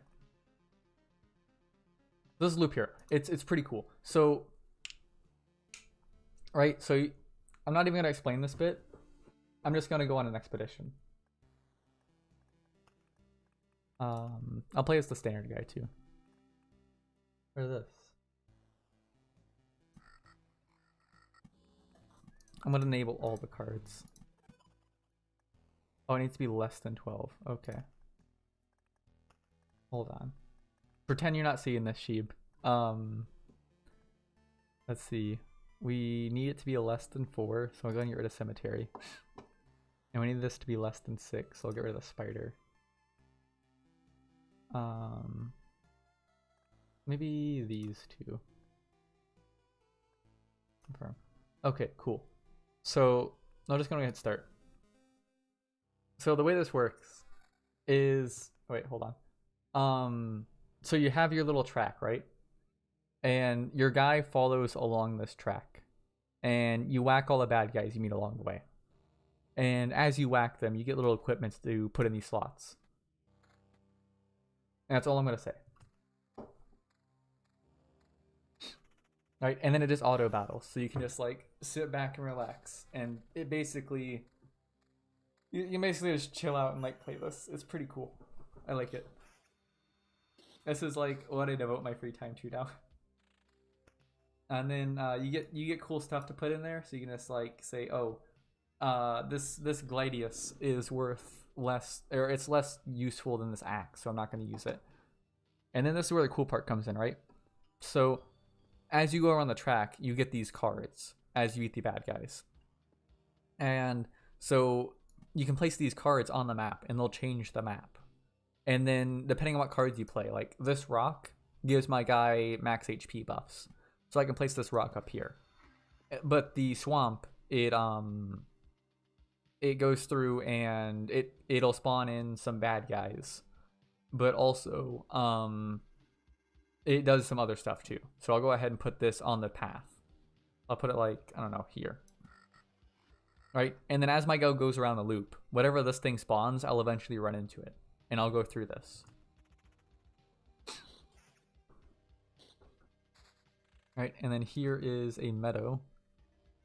And then the way they handle this is, so general buffing tiles go on the outside of the map. You can't place them next to the track. And then things that affect the track go on, like track tiles go on the track. You can't make new track. And then also there's things you can only place near the track and stuff. And they all just buff your adventure as you go around. It's really cool.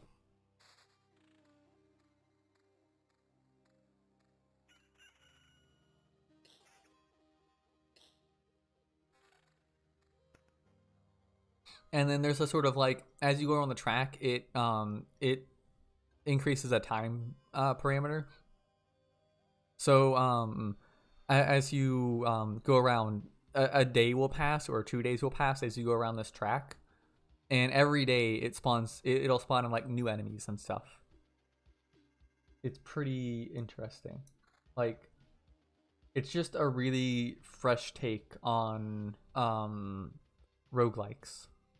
Like auto battlers and roguelikes and stuff. This is a really fresh take on it. I like it a lot. I'll go ahead and place some mountains, and then so like all the little tiles, different things too. So like this mountain loves being adjacent to other mountains and rocks. So here's a rock. I would want to put my mountain adjacent to it, because the more adjacent rocks and mountains, the more this buffs me. Same for this.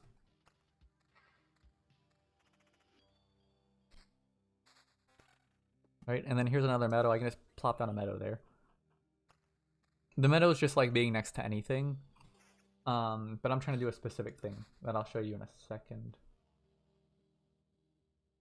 Alright, so this shield's a little bit better. I'll go and use this shield. And then like there's all sorts of tile. Like not every tile you spawn is bad either. So like this village tile, it heals you as you go through it. So like as you go through the campfire tile here, it'll heal you. And then you go to like, say like halfway around the map, I might be low on health. So I'll place down this village, and it'll heal me as I go through it too. So like every half circle around the map, I'll get healed. But then also the village gives me quests, and you'll see what I mean by that in a second. The music for this game's awesome. Let me make sure you can actually hear the music.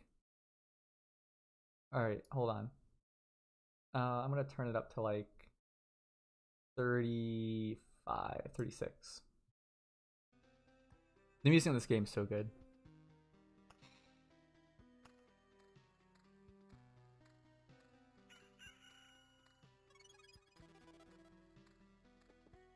It probably isn't loud enough. It's fine.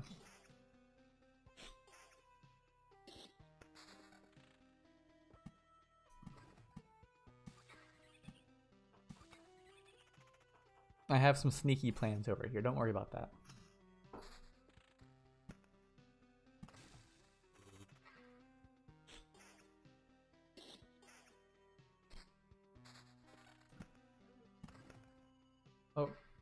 Pug. Hello. Oh, it pauses the game whenever I tab out. This game is so good. It's such a good game. I started playing it like yesterday. It's so good. Um, so hello, hello, stream friends.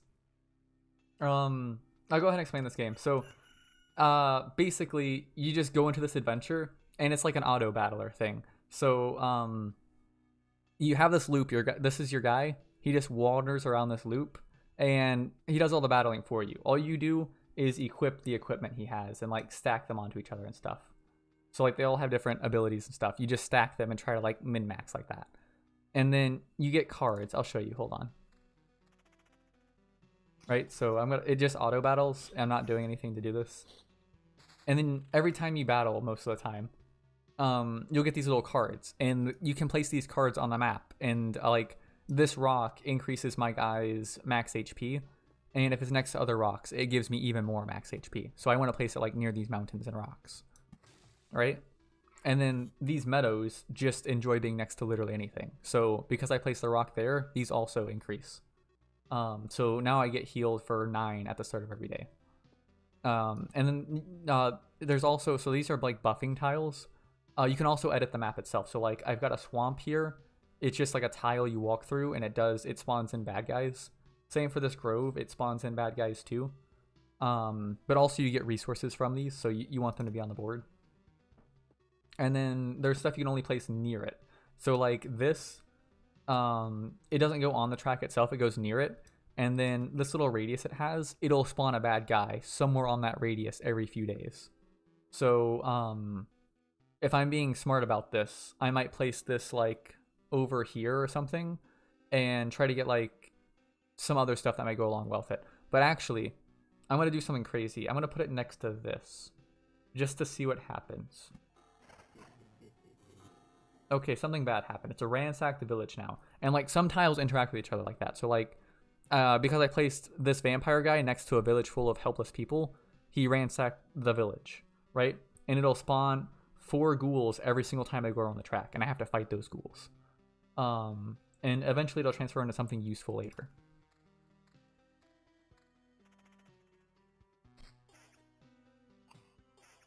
Oh, did you, hold on. I have no way of checking.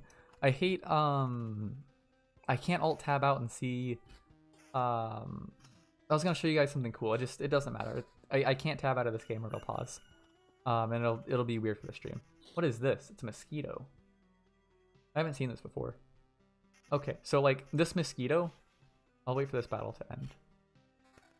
So because I placed this swamp tile here, it spawns mosquitoes. Normally only slime spawn on these normal paths, but if you put something like a swamp tile down, it'll spawn mosquitoes or something instead. What is this? Spawns a chest of loot. But so this is everything in the radius. If I fight enemies in this radius, there's a chance when I kill them, they'll just respawn as a different enemy. But equally, it gives me free money every single time I go around the loop. Or not free money, but like it gives me a chest that I can beat up and get free loot from. So there's different ways to go about this. I'm gonna go ahead and place this up here. So I'm gonna do a lot of fighting over here. I'm gonna do some fighting down here. So I don't want to place this in an area where I'm gonna keep respawning bad guys. I'm gonna have to fight over and over again.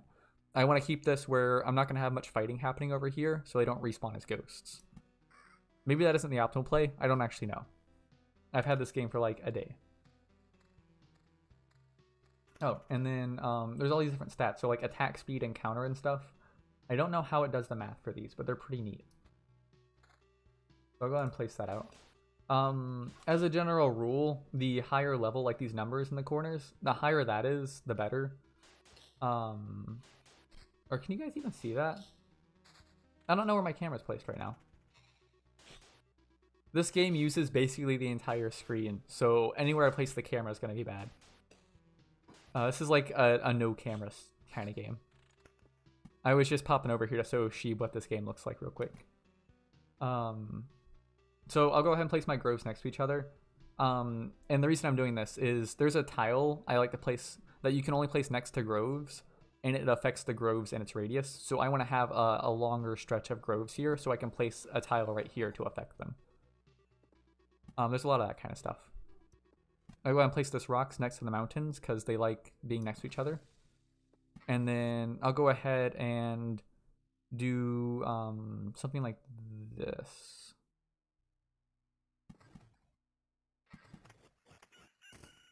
Oh, and then neat stuff happens. So like every 10 rocks or mountains you place, it'll spawn in this goblin camp. And the goblin camp just keeps putting out goblins until you get rid of it. And it's super annoying. So like some cards, you'll be able to get rid of certain things on the map. And they're particularly useful for getting rid of goblin camps. What is this? Increased damage. Magic damage stays the same and gives me vampirism. So vampirism is kind of like life leech. So I enjoy it a lot. Whenever I play games, I try to go for attack speed and life leech. And I just try to sustain as long as possible and just eventually whittle the enemy down really fast.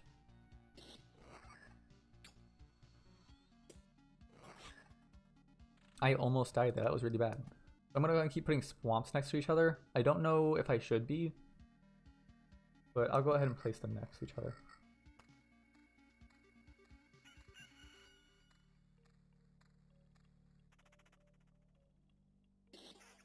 Oh, hey, Akage, are you still in here? Or are you like, you doing something else now?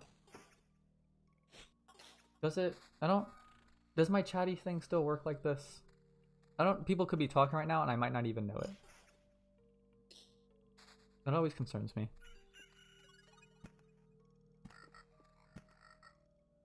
Oh, and this is kind of neat. So like, these lighthouses, they have a huge radius.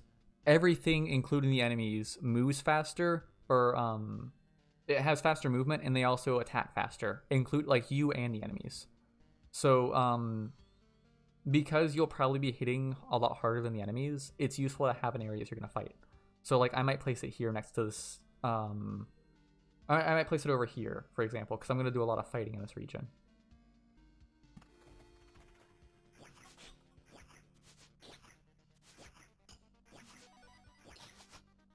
What are these? So neither of these, like this does more raw damage, but it doesn't have any other buffs. So this is actually worse than the rapier I'm using right now.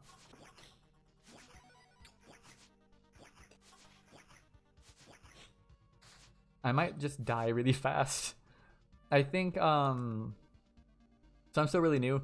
I think I should have waited to put this vampire mansion next to the village, because these ghouls really messed me up. I'm probably just gonna die pretty soon, which is kind of unfortunate, but equally I was planning to lose anyway.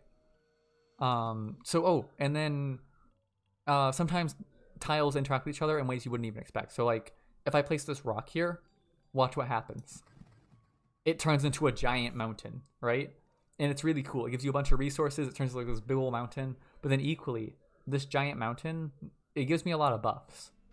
But then every 2 days, it spawns a harpy enemy, which are very annoying. And I died there. So whenever you die, as you go through the loop, you collect resources. And then if you escape with your resources, you get to keep all of them. But if you die, you only get 30%. And so the resources you collect as you go around the loop, you can use to like do a base builder thing. So like I can I can unlock new buildings to place in my little town, and then equally I can upgrade existing structures. And these they unlock more cards for you to play as you're going around the loop. They might give you like certain I think some of them do like certain buffs and stuff, or they unlock new characters for you to play as. It's just a really neat game. I like it a lot. I can see myself pouring a few hundred hours into this game. It's pretty good. Yeah, that was the end. That's all I wanted to show though. I just wanted to show off what that looked like. Let's see. So yeah, let me turn this off. That's the end of my stream. Have a great day.